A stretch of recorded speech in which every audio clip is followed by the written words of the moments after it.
Hello everyone, how are you to all of you? I hope you all are good. My name is Rohit Sahu and welcome to all in my YouTube channel G Physics with R08।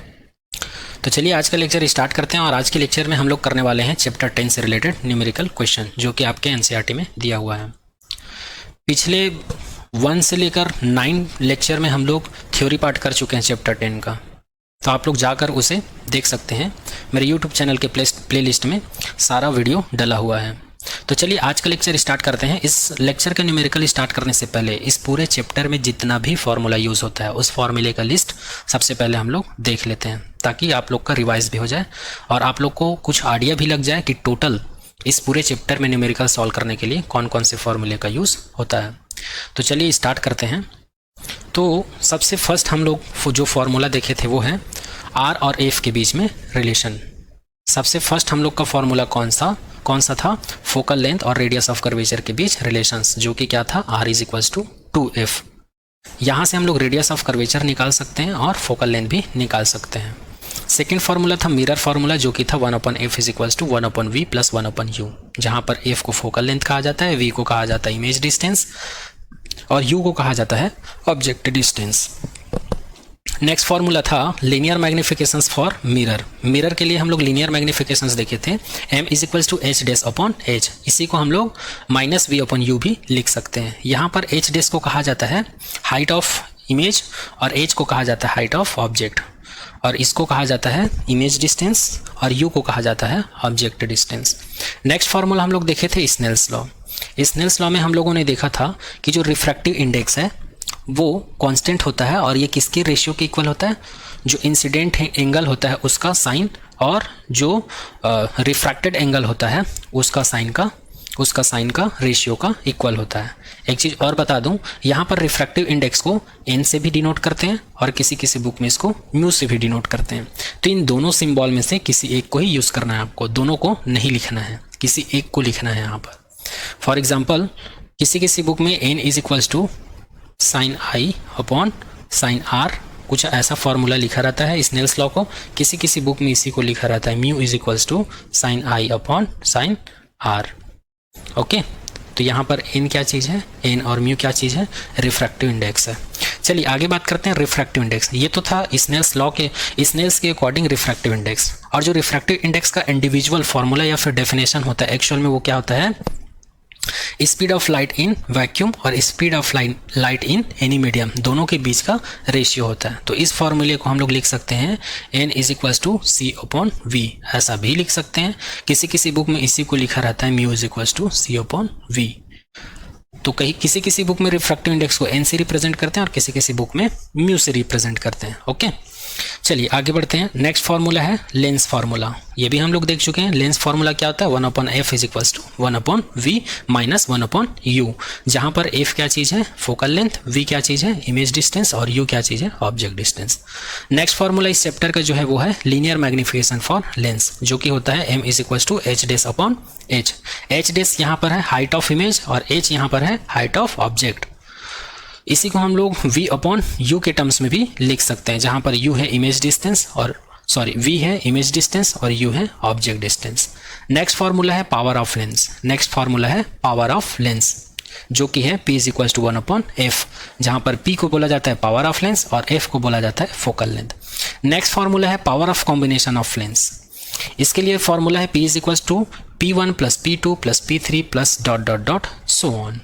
Okay, इसी को हम लोग ऐसे भी लिख सकते हैं। इस फॉर्मूले को अगर अप्लाई करेंगे इस इक्वेशन में तो इस फॉर्मूले को हम लोग 1/f is equals to 1/f1 plus 1/f2 plus dot dot dot so on ऐसे भी लिख सकते हैं हम लोग। ठीक है, तो इस फॉर्मूले से हम लोग किसी भी लेंस कॉम्बिनेशंस का पावर निकाल सकते हैं और इस फॉर्मूले से हम लोग किसी भी लेंस कॉम्बिनेशंस का फोकल लेंथ निकाल सकते हैं। इसके बाद नेक्स्ट फॉर्मूला है magnification of combination of lens. अगर हमको बहुत सारे लेंस का कॉम्बिनेशन दिया हुआ है और उसका हमें मैग्निफिकेशंस निकालने के लिए बोले तो हम लोग इस वाले फॉर्मूले का यूज़ करते हैं, जो कि है m is equals to m1 cross multiplication m2 cross multiplication m3 dot dot dot so on. तो ये रहा चैप्टर 10 से रिलेटेड सारे फार्मूला का लिस्ट। इसी फॉर्मूले का यूज़ करके हम लोग चैप्टर 10 में जितना भी न्यूमेरिकल क्वेश्चन दिया रहेगा सभी को हम लोग सॉल्व करेंगे। तो चलिए आगे बढ़ते हैं। आगे बढ़ने से पहले एक चीज़ और बता दूं, यहाँ पर जितने भी पैरामीटर यूज़ किया हूँ वो तो मैं फॉर्मूले के साथ में ही डिफाइन कर दिया हूँ। फिर भी अगर आप लोग को कुछ डाउट होता है तो यहाँ पर मैं लिख दिया हूँ आर को क्या बोला जाता है, एफ को क्या बोला जाता है, यू को क्या बोलते हैं, वी को, पी को, म्यू को, एन को, सी, वी, एम, इन सभी को क्या क्या बोला जाता है, ये सारा चीज़ मैं यहाँ पर लिख दिया हूँ। ओके, तो आप लोग देख लीजिएगा। फिर भी अगर आप लोग को कुछ नहीं समझ में आता तो कमेंट सेक्शन में कमेंट करके बता सकते हैं। चलिए आगे बढ़ते हैं।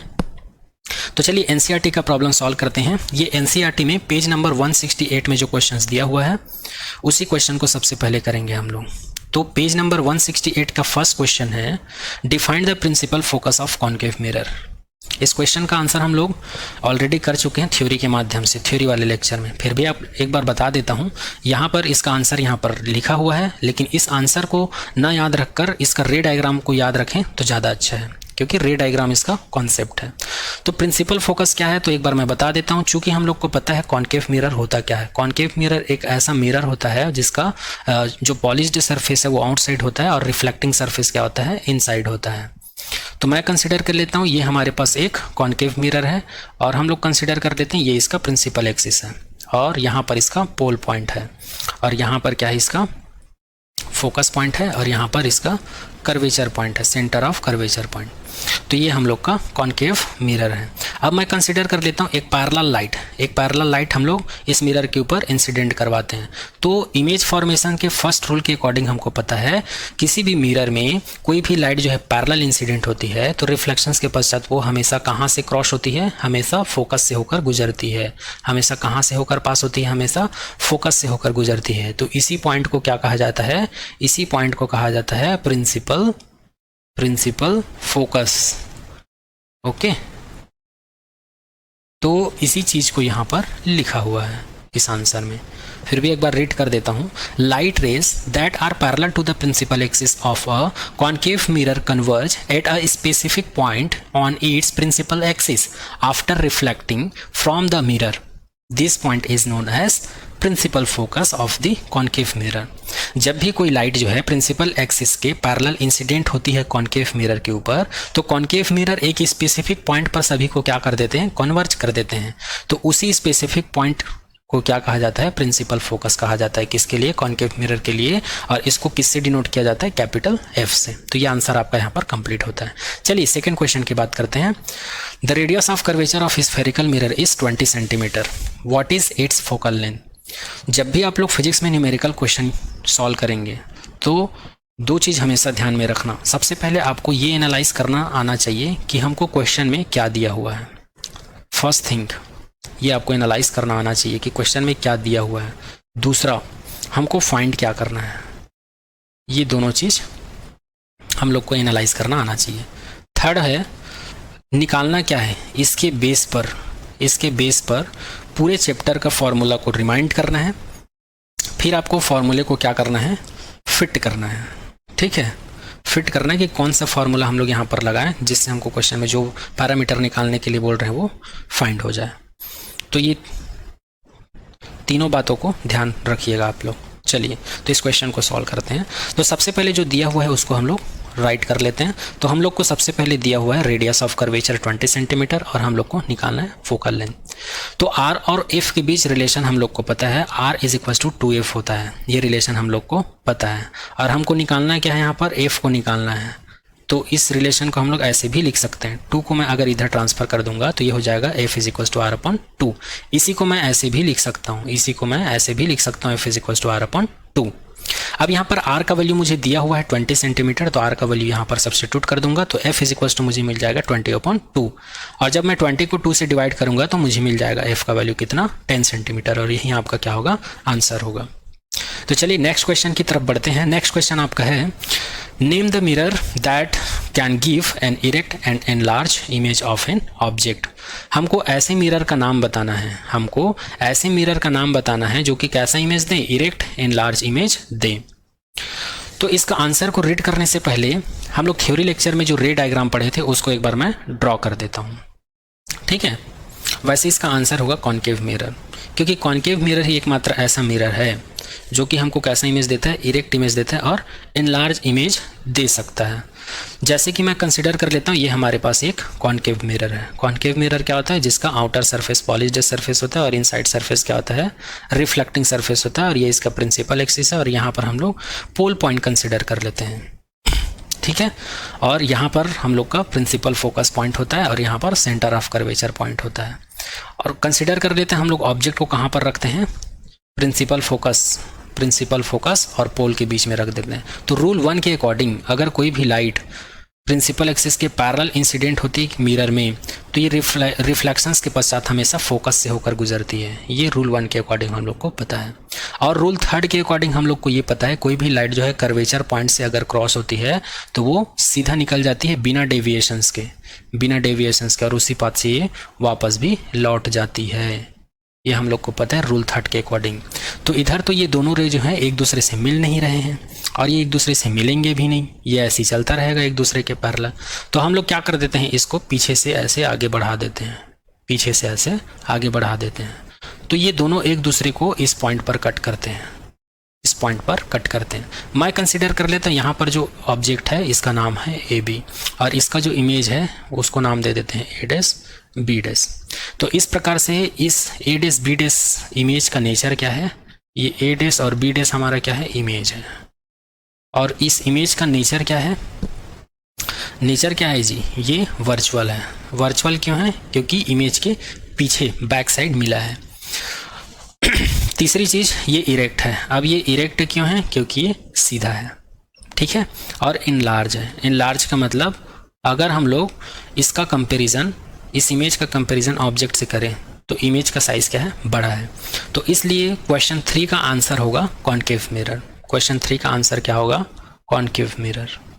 ओके, आई होप आप सभी को समझ में आ रहा होगा। चलिए, फिर भी कुछ डाउट होता है तो आप लोग कमेंट सेक्शन में कमेंट कर सकते हैं। चलिए नेक्स्ट क्वेश्चन करते हैं। नेक्स्ट क्वेश्चन है question number 4। Why do we prefer a convex mirror as a rear view mirror in vehicle.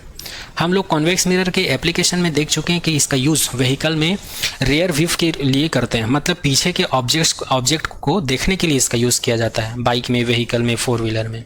तो ऐसा क्यों, तो इसका आंसर है, चूंकि हम लोग को कॉन्वेक्स मिरर की प्रॉपर्टी का पता है कि ये वर्चुअल इमेज देता है, इरेक्ट इमेज देता है और डिमिनिश्ड इमेज देता है, ठीक है। आभासी, इरेक्ट का मतलब होता है सीधा, डिमिनिश्ड का मतलब होता है छोटा। ये तो हम लोग को पता है, ठीक है। और इसका यूज़ जो है रेयर व्यू के लिए किया जाता है। तो इसका कारण ये है, because they give a wider field of view. जो पीछे का व्यू साइड है ये बहुत ज़्यादा रेंज तक सभी वस्तुओं को कवर करते हैं।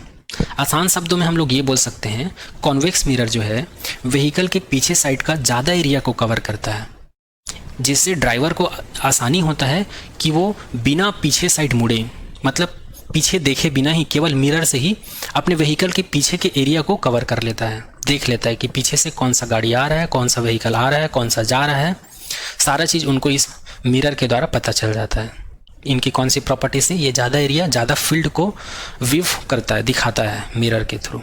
इसलिए इस कॉन्वेक्स मिरर का यूज़ व्हीकल में रियर व्यू के लिए किया जाता है, और वही चीज़ यहाँ पर लिखा हुआ है। तो आई होप ये भी आप लोग को समझ में आया होगा।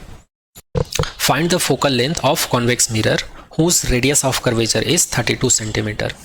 हमको दिया हुआ है हमको क्या दिया हुआ है, फोकल लेंथ कॉन्वेक्स मिरर दिया हुआ है, और कॉन्वेक्स मिरर का रेडियस ऑफ कर्वेचर दिया हुआ है 32 सेंटीमीटर, और हमको निकालना है कि उस कॉन्वेक्स मिरर का फोकल लेंथ कितना होगा। तो सिंपली इस टाइप का क्वेश्चन हम लोग कर चुके हैं। तो यहाँ पर रिलेशंस क्या होता है ये हम लोग को पता है ऑलरेडी। रेडियस ऑफ कर्वेचर और फोकल लेंथ के बीच रिलेशंस क्या होता है, r = 2f। तो इस फॉर्मूले को हम लोग ऐसे लिख सकते हैं, f = r/2। तो यहाँ पर r का वैल्यू सब्स्टिट्यूट कर देंगे तो ये हो जाएगा f = 32/2, और जब हम लोग इसको सॉल्व करेंगे तो f का वैल्यू हमको मिल जाता है, f = 16 सेंटीमीटर। तो यही आपका क्या होगा, आंसर होगा। चलिए आगे बढ़ते हैं। आई होप आप सभी को समझ में आ रहा होगा। अगर फिर भी कुछ डाउट रह जाता है तो आप लोग कमेंट सेक्शन में कमेंट कर सकते हैं। चलिए नेक्स्ट क्वेश्चन की तरफ बढ़ते हैं। आज का हमारा नेक्स्ट क्वेश्चन है question number 2। Question number 2, a concave mirror produce 3 times magnified enlarged real image of object placed at 10 cm in front of it. Where is the image located. यहाँ पर आपको एक कॉन्केव मिरर दिया हुआ है और ये कॉन्केव मिरर जो है कैसा इमेज प्रोड्यूस करता है, जो ऑब्जेक्ट का हाइट है या ऑब्जेक्ट का जो साइज है उससे 3 गुना बड़ा इमेज शो करता है और वो इमेज कैसा होता है, रियल होता है। और ऑब्जेक्ट जो है कहाँ पर रखा हुआ है, मिरर के जस्ट सामने 10 सेंटीमीटर की डिस्टेंस पर रखा हुआ है। तब आपको बताना है कि उसका फोटो जो है या इमेज जो है कहाँ पर मिलेगा। तो सबसे पहले दिया हुआ है हमको कॉन्केव मिरर और हमको दिया हुआ है हाइट। इमेज का हाइट कितना है, ऑब्जेक्ट के 3 मल्टीपल है। तो इसको हम लोग ऐसे लिख सकते हैं और इसी को यहाँ पर H2 क्या है, हाइट ऑफ इमेज है और H1 क्या है, हाइट ऑफ ऑब्जेक्ट है। तो इसको हम लोग ऐसे लिख सकते हैं H2 upon H1 is equals to 3। और हमको दिया हुआ है object distance. Object distance 10 centimetre दिया हुआ है और ऑब्जेक्ट डिस्टेंस को U से रिप्रेजेंट करते हैं। तो यहाँ पर 10 सेंटीमीटर दिया हुआ है। यहाँ पर हम लोग को माइनस लगाना पड़ेगा क्योंकि हम लोग को पता है कि कॉन्केव मिरर के लिए जो ऑब्जेक्ट डिस्टेंस होता है वो माइनस में होता है। ये साइन कन्वेंशन में हम लोग देख चुके हैं। चलिए, और यहाँ पर हमको निकालना क्या है, इमेज कहाँ पर है, इमेज का लोकेशन या इमेज डिस्टेंस हमको कैलकुलेट करना है। तो इसको कैलकुलेट करने के लिए जो पैरामीटर दिया हुआ है उसी का यूज़ करेंगे।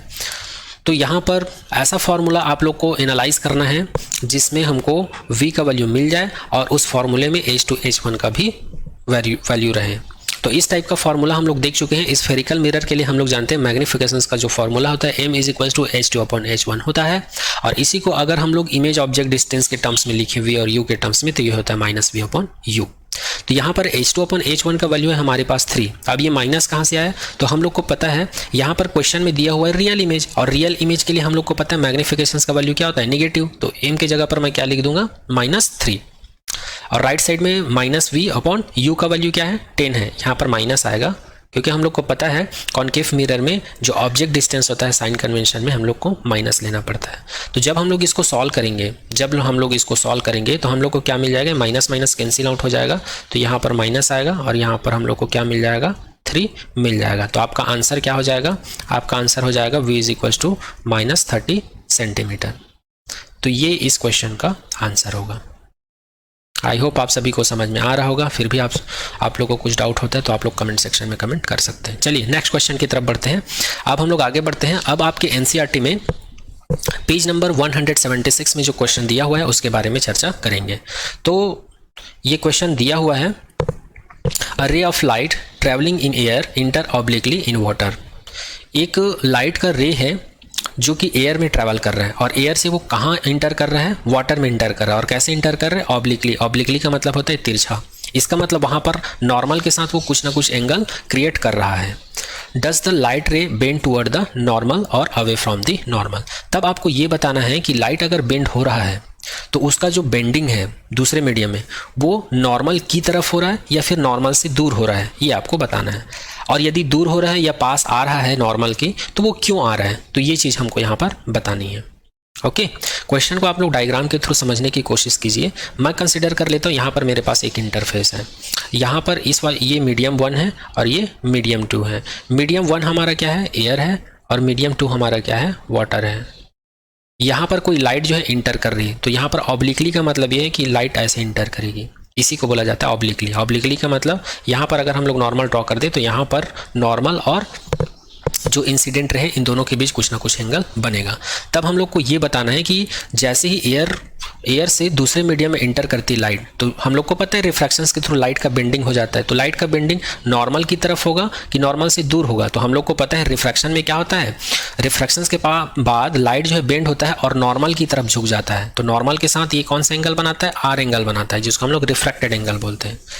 तो इसका आंसर क्या हो जाएगा, इसका आंसर हो जाएगा लाइट जो है बेंड होने के बाद नॉर्मल की तरफ आ जाता है, मतलब टुवर्ड द नॉर्मल। ओके, और हमको इसका रीज़न बताना है। तो इसका रीज़न क्या होगा, तो इसका रीज़न होगा डेंसिटी। एयर की डेंसिटी क्या होती है, एयर की डेंसिटी कम होती है और वाटर की डेंसिटी क्या होती है, ज़्यादा होती है। तो यही इसका रीज़न है। और यही सारा चीज़ यहाँ पर जो एक्सप्लेन किया हूँ यही चीज़ यहाँ पर लैंग्वेज में लिखा हुआ है, तो इसको आप लोग नोट कर लीजिएगा। The light ray bends toward the normal when a ray of light travels from an optically rare medium to an optically denser medium. यहाँ पर वही चीज़ लिखा हुआ है, लाइट रे जो है नॉर्मल की तरफ बेंड हो जाता है जब वो ऑप्टिकल रेयर मीडियम से ऑप्टिकली डेंसर मीडियम में जाता है। यहाँ पर ऑप्टिकली रेयर मीडियम का मतलब ये है एयर, एयर की डेंसिटी कम होती है, और ऑप्टिकली डेंसर मीडियम का मतलब है वाटर, क्योंकि वाटर की डेंसिटी क्या होता है, ज़्यादा होती है। It gets bends toward the normal, और यहाँ पर हम लोग को देखने को मिलता है कि लाइट रे जो एंटर करता है वो नॉर्मल की तरफ झुक जाता है या नॉर्मल की तरफ बेंड हो जाता है। और इसका रीज़न ये है, water is optically denser than rare. इसका रीज़न है कि वाटर की डेंसिटी एयर के कंपेरिजन में ज़्यादा होती है। A ray of light traveling from air into the water will bend toward the normal। इस प्रकार हम लोग बोल सकते हैं कि जैसे भी कोई लाइट एयर से वाटर में इंटर करती है तो उनका जो बेंडिंग है वो किस तरफ होता है, नॉर्मल की तरफ होता है। तो इस प्रकार से ये रहा इस क्वेश्चन का आंसर। चलिए नेक्स्ट क्वेश्चन की तरफ बढ़ते हैं। Light enters from air to glass having refractive index 1.50। What is the speed of light in the glass? The speed of light in vacuum 3 × 10⁸ metre पर सेकेंड। तो यहाँ पर फिर से हमको दो मीडियम दिया हुआ है, हम लोग कंसिडर कर लेते हैं ये एक मीडियम है जिसको हम लोग एयर कंसिडर कर लेते हैं, और ये हमारा दूसरा मीडियम है जो कि है ग्लास। तो कोई भी लाइट इसमें जब इंटर करती है एयर से ग्लास में, तो ग्लास में जब इंटर करती कोई भी लाइट तो उसकी स्पीड क्या होती है, दैट मीन्स हमको v का वैल्यू निकालना है। यहाँ पर v का वैल्यू निकालना है, और हमको क्या क्या दिया हुआ है, इस ग्लास का रिफ्रैक्टिव इंडेक्स दिया हुआ है 1.50, और हमको speed of light in vacuum ये भी दिया हुआ है 3 × 10⁸, और हमको निकालना क्या है, ग्लास में लाइट की स्पीड कितनी होगी ये हमको निकालना है।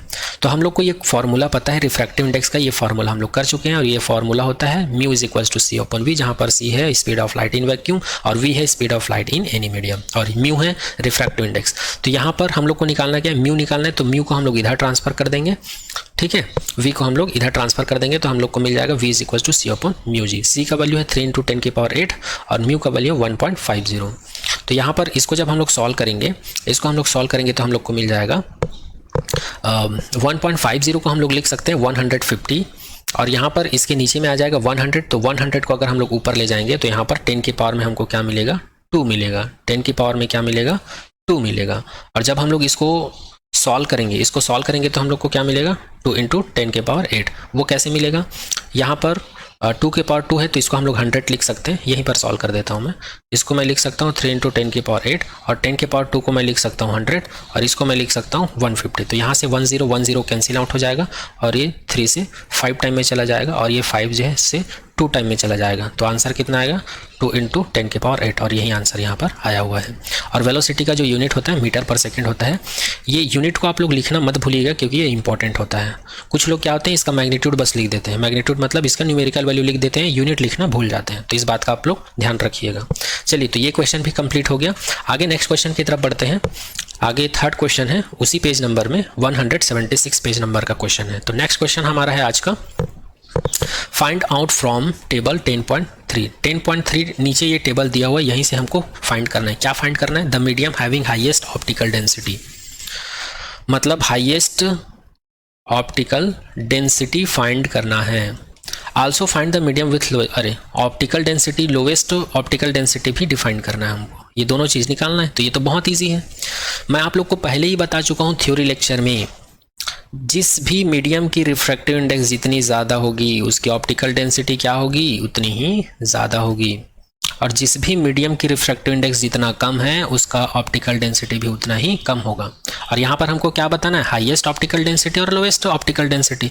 तो सिंपली हम लोग इस टेबल से देखकर बता सकते हैं कि किसका सबसे कम है और किसका सबसे ज़्यादा है। तो यहाँ पर अगर हम लोग लोएस्ट ऑप्टिकल डेंसिटी की बात करें तो एयर का ही देखने को मिल रहा है, देखो यहाँ पर। और अगर हम लोग मैक्सिमम रिफ्रैक्टिव इंडेक्स की बात कर रहे हैं, हम लोग एयर का रिफ्रैक्टिव इंडेक्स सबसे कम है, क्योंकि ये जो टेबल दिया हुआ है रिफ्रैक्टिव इंडेक्स का ही है। और अगर हम लोग हाईएस्ट रिफ्रैक्टिव इंडेक्स की बात करें तो वो किसका है, डायमंड। तो यहाँ पर मैं लिख देता हूँ, अगर हम लोग रिफ्रैक्टिव इंडेक्स की बात करें, हाईएस्ट रिफ्रैक्टिव इंडेक्स किसका है जी, ये है एयर का। और अगर मैं लोवेस्ट रिफ्रैक्टिव इंडेक्स की बात करूँ तो किसका है, डायमंड का।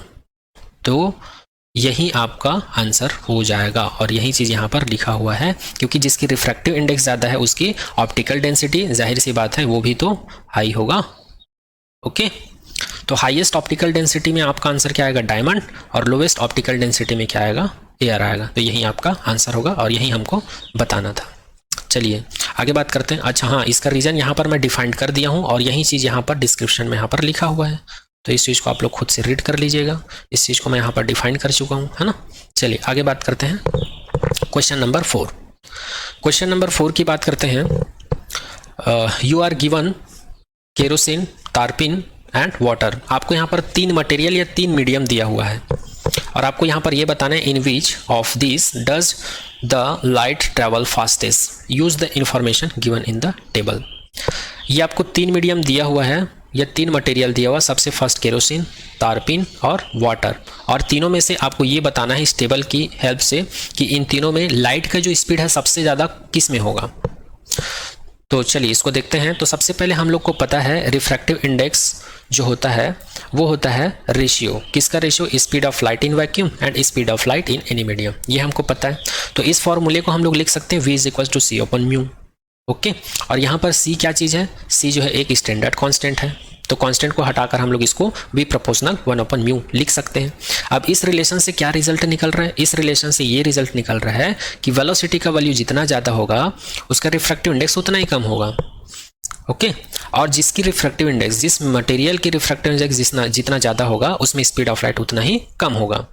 तो ये रिलेशन हमको देखने को मिल रहा है।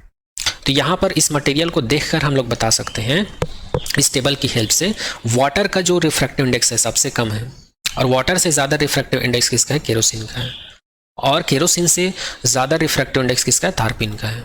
ओके, इस टेबल से हम लोग देख सकते हैं किसका किसका दिया हुआ है, वाटर का दिया हुआ है, केरोसिन का दिया हुआ है और तारपिन का दिया हुआ है। तो यहाँ पर आप लोग देख सकते हैं वाटर का रिफ्रैक्टिव इंडेक्स सबसे कम है, उसके बाद केरोसिन का है, उसके बाद तारपिन का है। तो इस रिलेशन से हम लोग इजीली फाइंड आउट कर सकते हैं कि किसमें लाइट की स्पीड ज़्यादा होगी। तो इस रिलेशन से हम लोग को समझ में आ गया है जिसकी रिफ्रैक्टिव इंडेक्स सबसे ज़्यादा होगी उसमें लाइट की वेलोसिटी क्या होगी, सबसे कम होगी। तो यहाँ पर हम लोग को मिल जाएगा, अगर स्पीड ऑफ लाइट की बात करें तो वाटर में सबसे ज़्यादा होगी, उसके बाद केरोसिन में होगा, उसके बाद तारपिन में होगा। तो यही इस क्वेश्चन का क्या हो जाएगा, आंसर हो जाएगा। ओके, चलिए नेक्स्ट क्वेश्चन की तरफ बढ़ते हैं। नेक्स्ट क्वेश्चन है क्वेश्चन नंबर 5। क्वेश्चन नंबर 5 क्या बोल रहा है, the refractive index of diamond is 2.42। आपको डायमंड का रिफ्रैक्टिव इंडेक्स दिया हुआ है और वो कितना दिया हुआ है, 2.42। What is the meaning of this statement. तो ये 2.42 का मतलब क्या है ये हमको बताना है। तो यहाँ पर इसका आंसर क्या होगा, इसका आंसर है refractive index of medium mu is related to the speed of light that medium v by the relation. ये तो हम लोग को पता है रिफ्रैक्टिव इंडेक्स क्या होता है, n is equal to c upon v, या इसी को हम लोग लिख सकते हैं mu is equal to c upon v. ये हम लोग को पता है, जहाँ पर c क्या चीज़ है, speed of light in vacuum है, और v क्या चीज़ है, speed of light in medium है, मतलब किसी भी मीडियम में लाइट की स्पीड है। ठीक है, तो यहाँ पर रिफ्रैक्टिव इंडेक्स जो है डायमंड का 2.42, ये हमको ये सजेस्ट करता है कि स्पीड ऑफ लाइट जो है डायमंड जो है, जैसे ही डायमंड में हम लोग किसी भी लाइट को डालेंगे तो उसकी स्पीड को कैसे इफेक्ट करेगा, 2.42 से उसको अफेक्ट करेगा। ठीक है, मतलब उसकी स्पीड जो है उसमें क्या हो जाएगी, कम हो जाएगी। कितना कम हो जाएगा, 2.42 कम हो जाएगा। जब हम लोग लाइट को डायमंड में डालेंगे, इंसिडेंट करवाएंगे, तो इसका स्पीड क्या हो जाएगा, कम हो जाएगा। कितना कम होगा, 2.42। क्वेश्चन है define one dioptre of power of lens. यदि आपको एक लेंस दिया हुआ है और उसका पावर कितना दिया हुआ है, 1 डायऑप्टर है, तो उसको डिफाइन करना है, उसका मतलब क्या होता है।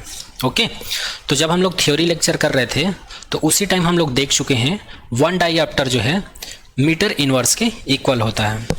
और एक चीज़ और पता है हम लोग को, पावर का फॉर्मूला जो होता है, पावर का जो फॉर्मूला है वो क्या होता है, 1/f होता है। ओके,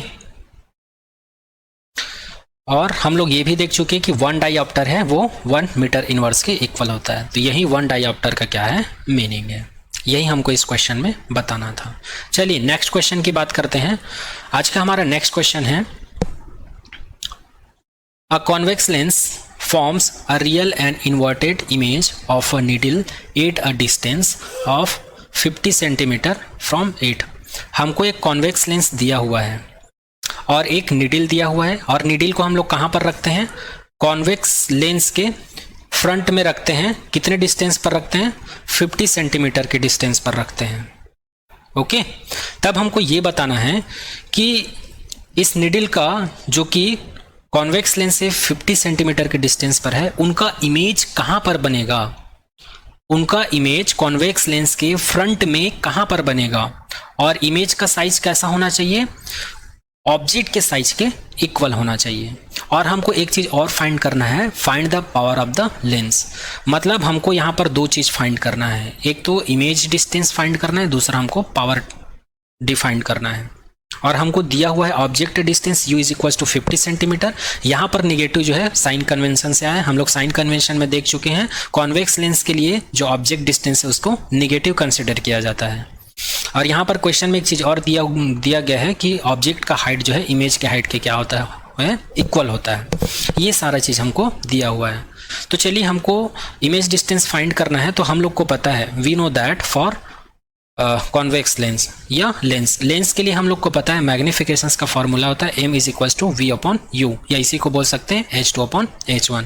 अब h1 और h2 दोनों का वैल्यू इक्वल है, तो इसका वैल्यू हो जाएगा 1, मैग्निफिकेशन का वैल्यू हो जाएगा 1 is equal to v upon v u.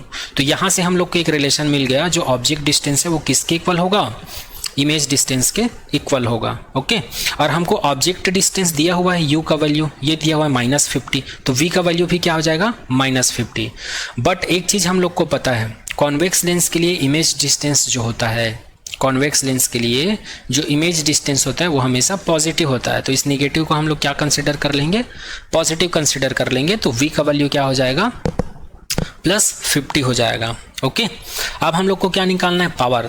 तो पावर का फॉर्मूला हम लोग को पता है, पावर का फॉर्मूला हम लोग को पता है 1/f होता है। मतलब पावर निकालने के लिए हम लोग को 1/f का वैल्यू यहाँ पर कैलकुलेट करना पड़ेगा। तो हम लोग जानते हैं लेंस फार्मूला, हम लोग जानते हैं लेंस फार्मूला। लेंस फार्मूला क्या होता है, 1/f is equals to 1/v minus 1/u, ये होता है, ये हम लोग को पता है। तो यहाँ पर v का वैल्यू और u का वैल्यू दोनों ही हमको पता है। v का वैल्यू है पॉजिटिव में 50 और u का मतलब है निगेटिव में 50। ये सभी वैल्यू को हम लोग यहाँ पर सब्स्टिट्यूट कर देंगे तो हम लोग को मिलेगा 1/50 और यहाँ पर मिलेगा हम लोग को 1/-50। जब इसको सॉल्व करेंगे हम लोग तो हम लोग को मिलेगा 1/f इज इक्वल्स टू 1/50 और यहाँ पर मिलेगा 1 + 1। जब इसको सॉल्व करेंगे तो 1/f इज इक्वल्स टू हम लोग को मिलेगा 2/50 और इसको सॉल्व करेंगे तो हम लोग को मिलेगा 1/25। तो 1/f का वैल्यू हम लोग को कितना मिल गया, 1/25। तो फाइनली हम लोग को f का वैल्यू मिल जाएगा, फाइनली हम लोग को f का वैल्यू मिल जाएगा 25 सेंटीमीटर। और सेंटीमीटर को जब हम लोग मीटर में कन्वर्ट करते हैं तो 10⁻² का मल्टीप्लाई कर देते हैं तो सेंटीमीटर जो है मीटर में कन्वर्ट हो जाता है। तो फाइनली जब हम लोग इसको सॉल्व करेंगे तो f का वैल्यू मिल जाएगा हमको 0.25 सेंटीमीटर और यही फोकल लेंथ का वैल्यू होगा। अब इस फोकल लेंथ के वैल्यू को हम लोग क्या कर देते हैं, इस वाले फॉर्मूले में सब्स्टिट्यूट कर देते हैं, क्योंकि पावर का फॉर्मूला होता है 1/f। तो P is equals to 1/f is equals to f का वैल्यू है 1/0.25 और जब इसको सॉल्व करेंगे तो हम लोग को आंसर मिलेगा P is equals to +4d। इसको कैसे सॉल्व करोगे, तो इसको हम लोग सॉल्व करेंगे तो ये हो जाएगा 100 ऊपर चला जाएगा और ये पॉइंट को हटाएंगे तो ये 25 हो जाएगा। तो ये हो जाएगा 25 1 दी 25 और 25 4 दी 100। तो ये आपका आंसर आ जाएगा, यही क्या है आपका आंसर है। तो आई होप ये क्वेश्चन भी आप सभी को समझ में आया होगा। चलिए आगे बढ़ते हैं। आगे है next question, question number 3। Question क्या बोल रहा है, ध्यान से सुनिए। Find the power of concave lens of focal length 2 metre. अब हमको यहाँ पर क्या दिया हुआ है, कॉन्केव लेंस दिया हुआ है और उस कॉन्केव लेंस का फोकल लेंथ भी दिया हुआ है f is equals to 2। Actual में यहाँ पर माइनस इसलिए लगाया गया है, हम लोग थ्योरी लेक्चर में साइन कन्वेंशन में देख चुके हैं। कॉन्केव लेंस के लिए फोकल लेंथ को क्या कंसिडर किया जाता है, निगेटिव कंसिडर किया जाता है, इसलिए f इज इक्वल्स टू क्या हो जाएगा, -2।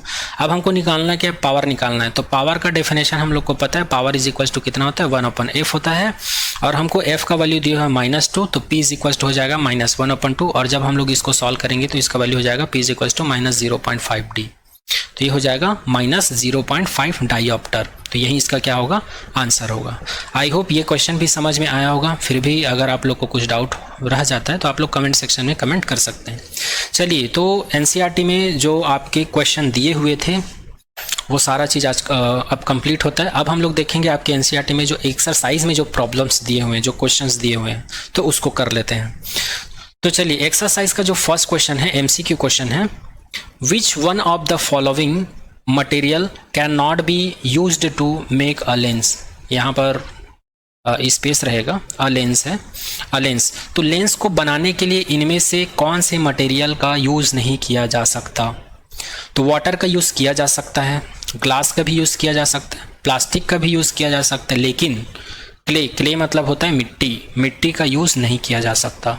और इसका रीज़न है वाटर से लाइट रिफ्लेक्ट हो जाता है, क्रॉस हो जाता है, ठीक है, रिफ्रैक्ट भी होता है, रिफ्लेक्ट भी होता है और पास भी होता है। ग्लास से भी पास हो जाता है, प्लास्टिक से भी पास हो सकता है, लेकिन क्ले से पास नहीं होता। यही वजह है कि क्ले का लेंस बनाने में यूज़ नहीं किया जाता। तो आपका आंसर हो जाएगा ऑप्शन नंबर डी।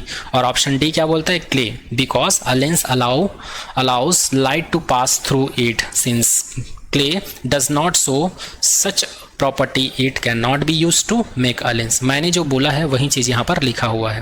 क्ले एक ऐसा मटेरियल है जो लाइट को अपने ऊपर से पास होने नहीं देता, ट्रांसमिट नहीं कर सकता है, इसी वजह से क्ले का लेंस बनाने में यूज़ नहीं किया जा सकता है। क्वेश्चन नंबर सेकेंड है, The image formed by a concave mirror is observed to be virtual, erect, larger than the object. Where should be the position of object?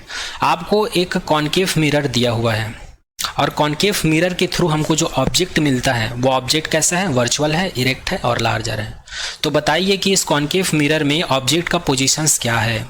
Object का पोजीशंस क्या होना चाहिए ताकि हम लोग को इमेज कैसा मिले? वर्चुअल, इरेक्ट और लार्जर मिले। तो ये भी हम लोग थ्योरी लेक्चर में देख चुके हैं। थ्योरी लेक्चर में हम लोग ये देख चुके हैं कि कॉन्केव मिरर के केस में यदि ऑब्जेक्ट को हम लोग पोल और प्रिंसिपल फोकस के बीच में रख दें तभी हमको क्या मिलता है? इमेज वर्चुअल, इरेक्ट और लार्जर मिलता है। ठीक है, फिर भी एक बार रे डायग्राम के थ्रू मैं बता देता हूँ। हम लोग कंसिडर कर लेते हैं हमारे पास ये एक कॉन्केव मिरर है। कॉन्केव मिरर क्या होता है? एक ऐसा मिरर होता है जिसका आउटर सरफेस क्या होता है? पॉलिश्ड सरफेस होता है और इनर सरफेस क्या होता है? रिफ्लेक्टिंग सरफेस होता है। कंसिडर कर लेते हैं ये इसका प्रिंसिपल एक्सिस है, यहाँ पर इसका पोल पॉइंट है और यहाँ पर प्रिंसिपल फोकस पॉइंट है और यहाँ पर कंसिडर कर लेते हैं कर्वेचर पॉइंट है। अब हम लोग ऑब्जेक्ट को कहाँ पर रख देते हैं? प्रिंसिपल पोल और प्रिंसिपल फोकस के बीच में रख देते हैं। तो यहाँ पर किसी ऑब्जेक्ट को रखते हैं तो रूल 1 के अकॉर्डिंग एक लाइट जो है पैरेलल इंसिडेंट होती है और इंसिडेंट होने के बाद रिफ्लेक्ट होने के बाद ये प्रिंसिपल फोकस से होकर गुजर जाता है।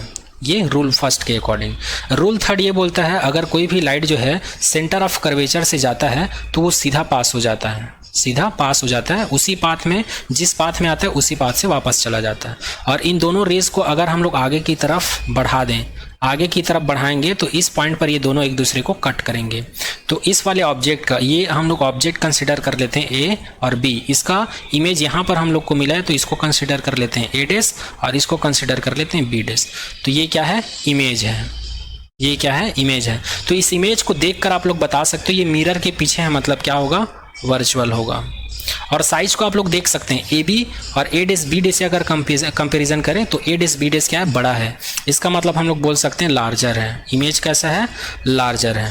और ए बी जैसा है वैसे ही ए डैश बी डैश है। ए ऊपर है तो ए डैश ऊपर है, बी नीचे है तो बी डैश नीचे है, मतलब ये सीधा है। तो हम लोग बोल सकते हैं ये इरेक्ट है। तो इस प्रकार से इस क्वेश्चन का आंसर क्या हो जाएगा? Option number D. यहाँ पर लिखा हुआ है when an object is place between the pole and principal focus of concave mirror the image formed is virtual, erect and larger than the object. तो ये आपका आंसर हो जाएगा। नेक्स्ट क्वेश्चन की बात करते हैं। नेक्स्ट क्वेश्चन है where should an object be placed in front of convex lens to get a real image of the size of the object. हमको एक कॉन्वेक्स लेंस दिया हुआ है और एक ऑब्जेक्ट दिया हुआ है, तो उस ऑब्जेक्ट को हमको कहाँ पर रखना चाहिए? उस ऑब्जेक्ट को हमको कहाँ पर रखना चाहिए ताकि उसका इमेज हमको क्या मिले? रियल मिले और इमेज का साइज ऑब्जेक्ट के साइज के इक्वल हो। Real image of the size of the object. तो इसका आंसर हो जाएगा ऑप्शन बी। ये भी हम लोग इमेज फॉर्मेशंस में देख चुके हैं कॉन्वेक्स लेंस के लिए। कोई भी ऑब्जेक्ट को अगर हम लोग फोकल लेंथ को डबल कर दें, 8 ट्वाइस द फोकल लेंथ, अगर कॉन्वेक्स लेंस के फोकल लेंथ को डबल कर दें और उस डिस्टेंस पर अगर हम लोग ऑब्जेक्ट को रखें तब हमको उसका इमेज क्या होगा? रियल मिलेगा और उसी के साइज का मिलेगा। तो उसी को यहाँ पर लिखा गया है when an object is placed at the centre of curvature in front of the convex lens its image is form at the centre of curvature on the other side of lens the image formed is real, inverted and the same size as the object. तो इसका answer हो जाएगा option B. चलिए next बात करते हैं। Next question है question 4, a spherical mirror and a thin spherical lens have each a focal length of -15 centimetre. एक स्फेरिकल मिरर आपको दिया हुआ है और एक थिन स्फेरिकल लेंस दिया हुआ है जिनका फोकल लेंथ है -15 centimetre. The mirror and the lens are likely to be. तब जो मिरर है उसका बिहेवियर बताना है कि वो कैसा बिहेवियर शो कर रहा है, कॉनकेव की तरह कि कॉन्वेक्स की तरह कि दोनों की तरह बिहेवियर शो कर रहा है। ऑप्शन ए बोलता है कि दोनों कॉनकेव की तरह शो करेंगे, ऑप्शन बी बोलता है दोनों कॉन्वेक्स की तरह बिहेव करेंगे, ऑप्शन सी बोलता है the mirror is concave and lens is convex, option D बोलता है the mirror is convex but the lens is concave. तो इसका आंसर हो जाएगा option A. By convention, the focal length of concave mirror and concave lens are taken as a negative। यहाँ पर आपका option A इसलिए करेक्ट होगा, दोनों कॉनकेव होगा। दोनों कॉनकेव इसलिए होगा क्योंकि जो फोकल लेंथ है यहाँ पर निगेटिव दिया हुआ है। फोकल लेंथ क्या दिया हुआ है? निगेटिव दिया हुआ है। और फोकल लेंथ निगेटिव कौन से केस में मिलता है हमको? कॉनकेव मिरर के केस में मिलता है और कॉनकेव लेंस के केस में मिलता है। इसलिए यहाँ पर इसका राइट आंसर हो जाएगा बोथ कॉनकेव। ओके, मतलब स्फेरिकल मिरर जो है और थिन स्फेरिकल लेंस जो है दोनों ही कॉनकेव की तरह बिहेव करेंगे नेचर में। ओके, तो ये क्वेश्चन भी हमारा कंप्लीट होता है। नेक्स्ट क्वेश्चन है question number 5, no matter how far you stand from a mirror your image appeared erect, the mirror is likely to B.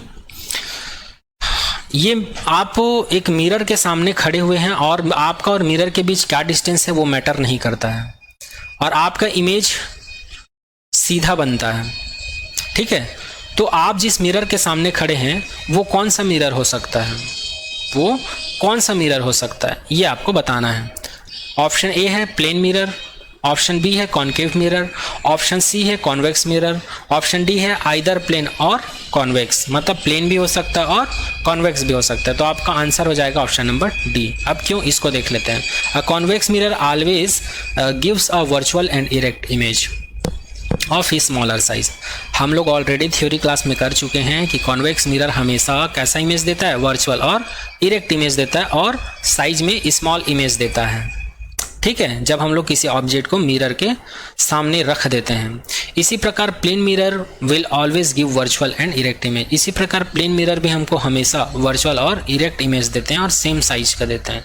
That of the object place in front of it, therefore the given mirror could be either plane और convex. इसका मतलब जो हमको mirror दिया हुआ है वो plane mirror भी हो सकता है और कॉन्वेक्स मिरर भी हो सकता है। तो आपका इस क्वेश्चन का राइट आंसर हो जाएगा ऑप्शन नंबर डी। चलिए नेक्स्ट क्वेश्चन की बात करते हैं। नेक्स्ट क्वेश्चन है आपका question number 6, which of the following lenses would you refer to use while reading small letter found the dictionary. आपके पास एक डिक्शनरी है और डिक्शनरी को ऑपरेट कर रहे हैं और उसका फॉन्ट जो है बहुत छोटा छोटा है। तो नीचे दिए गए ऑप्शंस में से कौन सा लेंस का आप इस्तेमाल करोगे? ऑप्शन ए है a convex lens of focal length 50 centimetre. क्या आप कॉन्वेक्स लेंस का यूज़ करेंगे जिसका फोकल लेंथ 50 सेंटीमीटर है? A concave lens of focal length 50 centimetre, या फिर कॉन्केव लेंस का यूज़ करेंगे जिसका फोकल लेंथ है 50 सेंटीमीटर, या फिर कॉन्वेक्स लेंस का यूज़ करेंगे जिसका फोकल लेंथ है 5 सेंटीमीटर, या फिर कॉन्केव लेंस का यूज़ करेंगे जिसका फोकल लेंथ है 5 सेंटीमीटर। तो आपका राइट आंसर हो जाएगा यहाँ पर option number C. Option number C आपका क्या हो जाएगा? करेक्ट आंसर हो जाएगा। क्यों? A convex lens give a magnified image of an object when it is placed between the radius of curvature and focal length. ये ऑलरेडी हम लोग थ्योरी क्लास में कर चुके हैं कि कोई भी कॉन्वेक्स लेंस है वो कैसा इमेज देता है? मैग्नीफाइड इमेज देता है।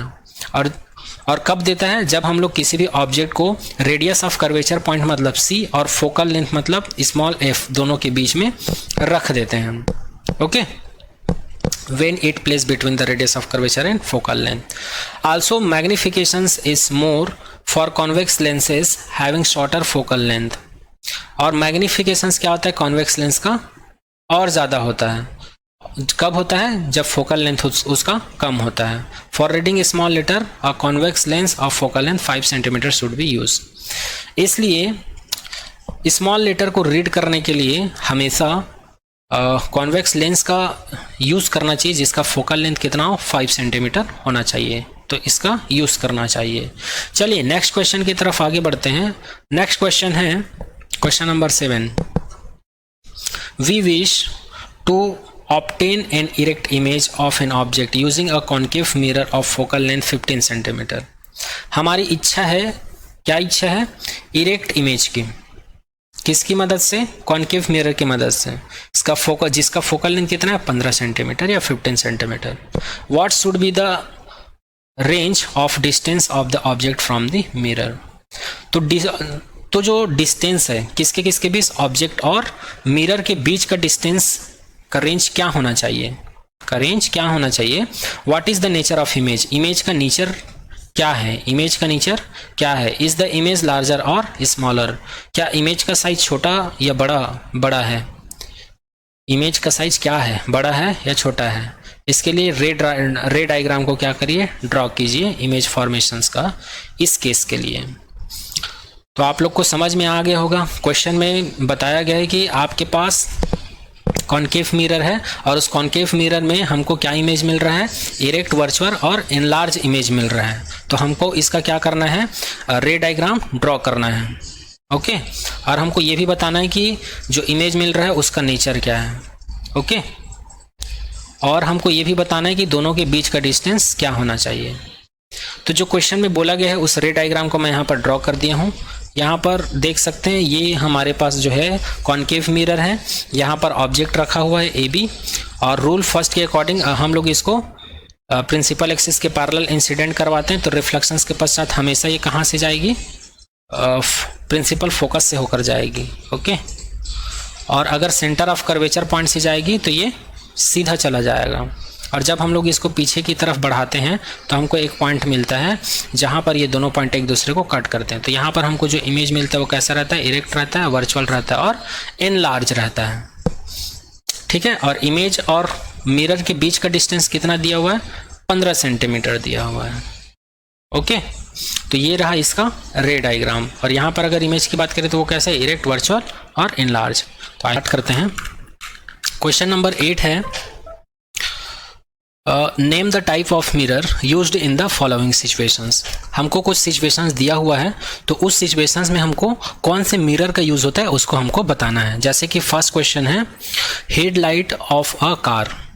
जो कार की हेडलाइट होती है उसमें कौन से मिरर का यूज़ किया जाता है? ये ऑलरेडी हम लोग थ्योरी लेक्चर में एप्लीकेशन में देख चुके हैं। तो ए का आंसर होगा कॉन्केव मिरर। क्या होगा? कॉन्केव मिरर का यूज़ किया जाता है किसी भी कार के हेडलाइट में। सेकेंड है आपका साइड और rear view mirror of vehicle. Vehicle में जो साइड ग्लास होता है, जो साइड मिरर होता है या रेयर व्यू होता है पीछे बैक साइड को देखने के लिए, उसमें कौन से मिरर का यूज़ किया जाता है? तो इसका आंसर हो जाएगा कॉन्वेक्स मिरर। कौन से मिरर का यूज़ किया जाता है? कॉन्वेक्स मिरर का यूज़ किया जाता है। थर्ड है C solar furnace support your answer with reason. Solar furnace में कौन से मिरर का यूज़ किया जाता है और आप जो आंसर दे रहे हैं उसका रीज़न क्या है? आप अपने आंसर को कैसे सपोर्ट करोगे? तो इसका आंसर हो जाएगा कॉन्केव मिरर। इसका आंसर हो जाएगा कॉन्केव मिरर। अब चलिए हम लोग एक एक करके इसका रीज़न देखते हैं, क्या रीज़न है। तो फर्स्ट का एक्सप्लेनेशन होगा। रीज़न देख रहे हैं, एक्सप्लेनेशंस का मतलब हम लोग जो आंसर दिए हैं उसका कारण देख रहे हैं। तो जो क्वेश्चन ए है इसका आंसर हम लोग दिए थे कि हेडलाइट जो होता है कार का उसमें कॉन्केव मिरर का यूज़ किया जाता है। तो इसका रीज़न क्या है? This is because concave mirror can produce powerful parallel beam of light when the light source is placed at the principal focus. जब किसी भी लाइट को हम लोग किस पे रखते हैं? प्रिंसिपल फोकस के ऊपर रखते हैं। तो कॉन्केव मिरर का एक प्रॉपर्टीज़ होती है, कोई भी पैरेलल बीम लाइट उसके ऊपर जो पड़ती है उसको वो प्रिंसिपल फोकस से होकर गुजरने देता है। यही रीज़न है कि जो हेडलाइट है उसमें इसका यूज़ किया जाता है। किसका? कॉन्केव मिरर का। ओके, इसके ऊपर जितनी भी लाइट पड़ती है जो कि फोकस से होकर गुजरती है उसको ये रिफ्लेक्शन के पश्चात उसको पैरेलल कर देती है। ओके, चलिए नेक्स्ट बात करते हैं। नेक्स्ट है रेयर व्यू या फिर साइड मिरर के लिए व्हीकल में कॉन्वेक्स मिरर का यूज़ किया जाता है। तो इसका क्या रीज़न है? तो इसका रीज़न ऑलरेडी हम लोग देख चुके हैं, फिर भी एक बार बता देता हूँ। Convex mirror gives a virtual erect and diminished image of the object in front of it. जो कॉन्वेक्स मिरर है वो कैसा इमेज देता है? वर्चुअल इमेज देता है। वर्चुअल मतलब आभासी, इरेक्ट, इरेक्ट का मतलब सीधा, डिमिनिस्ड, डिमिनिस्ड का मतलब छोटा इमेज देता है। कब? जब हम लोग किसी भी ऑब्जेक्ट को मिरर के फ्रंट में रख देते हैं। बिकॉज ऑफ दिस, इस वजह से they have a wide field of view, इसी कारण से वो बहुत से एरिया को कवर कर लेता है। जो व्हीकल है उसके बैक साइड में जो एरिया होता है ज़्यादा एरिया को कवर करता है, ज़्यादा एरिया को वो दिखाता है मिरर के through. It enables the driver to see most of the traffic behind him her, और जो ड्राइवर है उनको बिना बैक साइड मुड़े वो मिरर से ही पूरे एरिया को अच्छे से देख सकता है। ये ऑलरेडी हम लोग देख चुके हैं, ये एनसीईआरटी के एक्सरसाइज के थ्रू ये क्वेश्चन रिपीट हो गया है। चलिए कोई बात नहीं, तो आई होप ये आंसर भी आप लोग को समझ में आया होगा। चलिए थर्ड देखते हैं। जो सोलर फर्नेस होता है उसमें कॉन्केव मिरर का यूज़ करते हैं, तो इसका क्या रीज़न है? तो इसका रीज़न है यहाँ पर दिया हुआ है, concave mirror or convergent mirror. Concave mirror एक प्रकार का कन्वर्जेंट मिरर होता है, मतलब इनके ऊपर जो भी लाइट पड़ती है उसको वो एक फोकस पॉइंट के ऊपर, एक स्पेसिफिक पॉइंट के ऊपर उसको क्या कर देते हैं? कन्वर्ज कर देते हैं या इकट्ठा कर देते हैं। ठीक है, that is why they are used construct solar furnace. यही कारण है कि इसका यूज सोलर फर्नेस को बनाने में किया जाता है। Concave mirror converts the light incident on them at a single point as known as principal focus, और जो स्पेसिफिक पॉइंट पर लाइट को कन्वर्ज करता है कॉन्केव मिरर, उसी पॉइंट को क्या कहा जाता है? प्रिंसिपल फोकस कहा जाता है। Hence they can be used produce a large amount of heat point. इस प्रकार से इसका यूज़ हम लोग किस लिए कर सकते हैं? बहुत ज़्यादा अमाउंट में हीट को प्रोड्यूस करने के लिए इसका यूज़ कर सकते हैं। तो ये रहा क्वेश्चन नंबर 8 का आंसर। आई होप आप सभी को समझ में आ रहा होगा। आगे बढ़ते हैं नेक्स्ट क्वेश्चन। नेक्स्ट क्वेश्चन है हमारा question number 9। 1/2 of convex lens is covered with a black pepper. यदि आपके पास एक कॉन्वेक्स लेंस है और उसके हाफ पोर्शन को 1/2 मतलब उसके हाफ पोर्शन को हम लोग ब्लैक पेपर से ढक देते हैं, will this lens produce a complete image of the object. तो क्या कॉन्वेक्स लेंस जो है कंप्लीट इमेज प्रोड्यूस करेगा? ऑब्जेक्ट का कंप्लीट इमेज प्रोड्यूस करेगा, ये हमको बताना है। वेरीफाई योर आंसर एक्सपेरिमेंटली, और हमको एक्सपेरिमेंट के साथ में इस आंसर का प्रूफ देना है। एक्सप्लेन योर ऑब्जर्वेशन, और हम क्या ऑब्जर्व करते हैं उसको भी हमको एक्सप्लेन करना है। तो इसका आंसर होगा, यदि किसी भी कॉन्वेक्स लेंस को हम लोग उसके हाफ पोर्शंस को, चाहे वो अपर हाफ हो चाहे लोअर हाफ हो, दोनों को यदि ढक देते हैं या कवर कर देते हैं किससे? ब्लैक पेपर से, तो दोनों ही सिचुएशंस में हमको क्या मिलेगा? एक कंप्लीट इमेज मिलेगा। उसी को यहाँ पर लिखा हुआ है, the convex lens will form complete image of an object even if it 1/2 is covered with black pepper. It can be understood by the following 2 cases. तो कॉन्वेक्स लेंस इमेज हमको देता है दोनों ही सिचुएशंस में। इसको हम लोग कैसे प्रूफ कर सकते हैं? तो पहले केस 1 की बात करते हैं। तो पहले केस में हम लोग क्या करते हैं, जो लेंस है उसके अपर पार्ट को क्या कर देते हैं? कवर कर देते हैं। जैसे कि इस रे डायग्राम में दिखाया गया है, ये आपके पास एक कॉन्वेक्स लेंस है, तो ये वाला भाग क्या है? ब्लैक पेपर से ढका हुआ है, ऐसा कंसिडर कर लेते हैं। यहाँ पर आप लोग देख रहे होंगे ये डार्क कलर है और ये वाइट कलर का है, तो ये ऊपर वाला भाग क्या है? ब्लैक पेपर से ढका हुआ, ऐसा कंसिडर कर लेते हैं। और ये प्राइमरी प्रिंसिपल फोकस पॉइंट है, ये सेकेंडरी प्रिंसिपल फोकस पॉइंट है, और ये सेकेंडरी फोकस पॉइंट है, और ये सेकेंडरी प्रिंसिपल फोकस पॉइंट है। तो ऑब्जेक्ट को हम लोग 2f1 और f1 के बीच में रख दिए हैं। यहाँ पर AB क्या चीज़ है? ये ऑब्जेक्ट है। और जैसे ही हम लोग अपर पार्ट को ब्लैक पेपर से कवर कर देते हैं, तो उस सिचुएशंस में यहाँ से एक लाइट जो है प्रिंसिपल फोकस से होते हुए जाती है और एक लाइट जो है उसके पास से गुजरती है, और जो प्रिंसिपल फोकस पॉइंट से गुजरती है वो रिफ्रैक्शंस के पश्चात क्या हो जाता है? पैरेलल हो जाता है। और ये भी लगभग कुछ एंगल बनाते हुए ये भी पैरेलल हो जाती है, और दोनों एक दूसरे को इस पॉइंट पर कट करते हैं। 2f के पास में दोनों एक दूसरे को कट करते हैं। तो यहाँ पर हमको इस AB ऑब्जेक्ट का क्या मिल जाता है? ऑब्जेक्ट मिल जाता है। तो इस प्रकार से केस 1 में हमको कंप्लीट इमेज मिल जाता है, किसका? ऑब्जेक्ट का, जब हम लोग किसी भी लेंस के अपर पार्ट को ब्लैक पेपर से कवर कर देते हैं या ढक देते हैं। चलिए केस 2 की बात करते हैं। केस 2 में अब हम लोग क्या करेंगे, ब्लैक पेपर से लेंस के लोअर पार्ट को क्या करेंगे, लोअर पार्ट को हम लोग ढक देते हैं या कवर कर देते हैं। जैसे कि इस वाले रे डायग्राम में देख सकते हैं, ये वाला पार्ट क्या दिख रहा है, डार्क दिख रहा है, ब्लैक दिख रहा है, मतलब इसको ब्लैक पेपर से कवर कर दिया गया है। और ये वाला अपर पार्ट क्या है, ओपन है। तो इस सिचुएशंस में भी हम लोग ऑब्जेक्ट को कहाँ पर रखे हैं, 2F1 और F1 के बीच में रखे हैं। तो यहाँ पर AB क्या है, हमारे पास ऑब्जेक्ट है। और इस ऑब्जेक्ट से यदि हम लोग कॉन्वेक्स लेंस में लाइट को प्रिंसिपल एक्सिस के पैरेलल इंसिडेंट करवाते हैं तो ये रिफ्रैक्शंस के पश्चात F2 से होकर चला जाता है। उसके बाद हम लोग सेकेंड रे को इसी के पास से होकर गुजारते हैं तो ये फिर रिफ्रैक्शन के पश्चात F2 के पास से होकर गुजरती है और दोनों एक दूसरे को इस पॉइंट पर कवर करते हैं। तो इस प्रकार इस पॉइंट पर हमको एक इमेज मिलेगा जो कि है A', B'। तो इस सिचुएशंस में भी हमको कंप्लीट इमेज मिल रहा है, इस सिचुएशन में भी हमको कंप्लीट इमेज मिल रहा था और इस सिचुएशन में भी हमको कंप्लीट इमेज मिल रहा है। तो इस प्रकार हम लोग बोल सकते हैं कि किसी भी कॉन्वेक्स लेंस को अगर हम लोग ब्लैक पेपर से हाफ पोर्शंस को कवर कर देते हैं तो हमको एक कंप्लीट इमेज मिलता है। तो इस प्रकार से क्वेश्चन 9 का आंसर आप लोग लिख सकते हैं अपने नोट्स में विथ रे डायग्राम।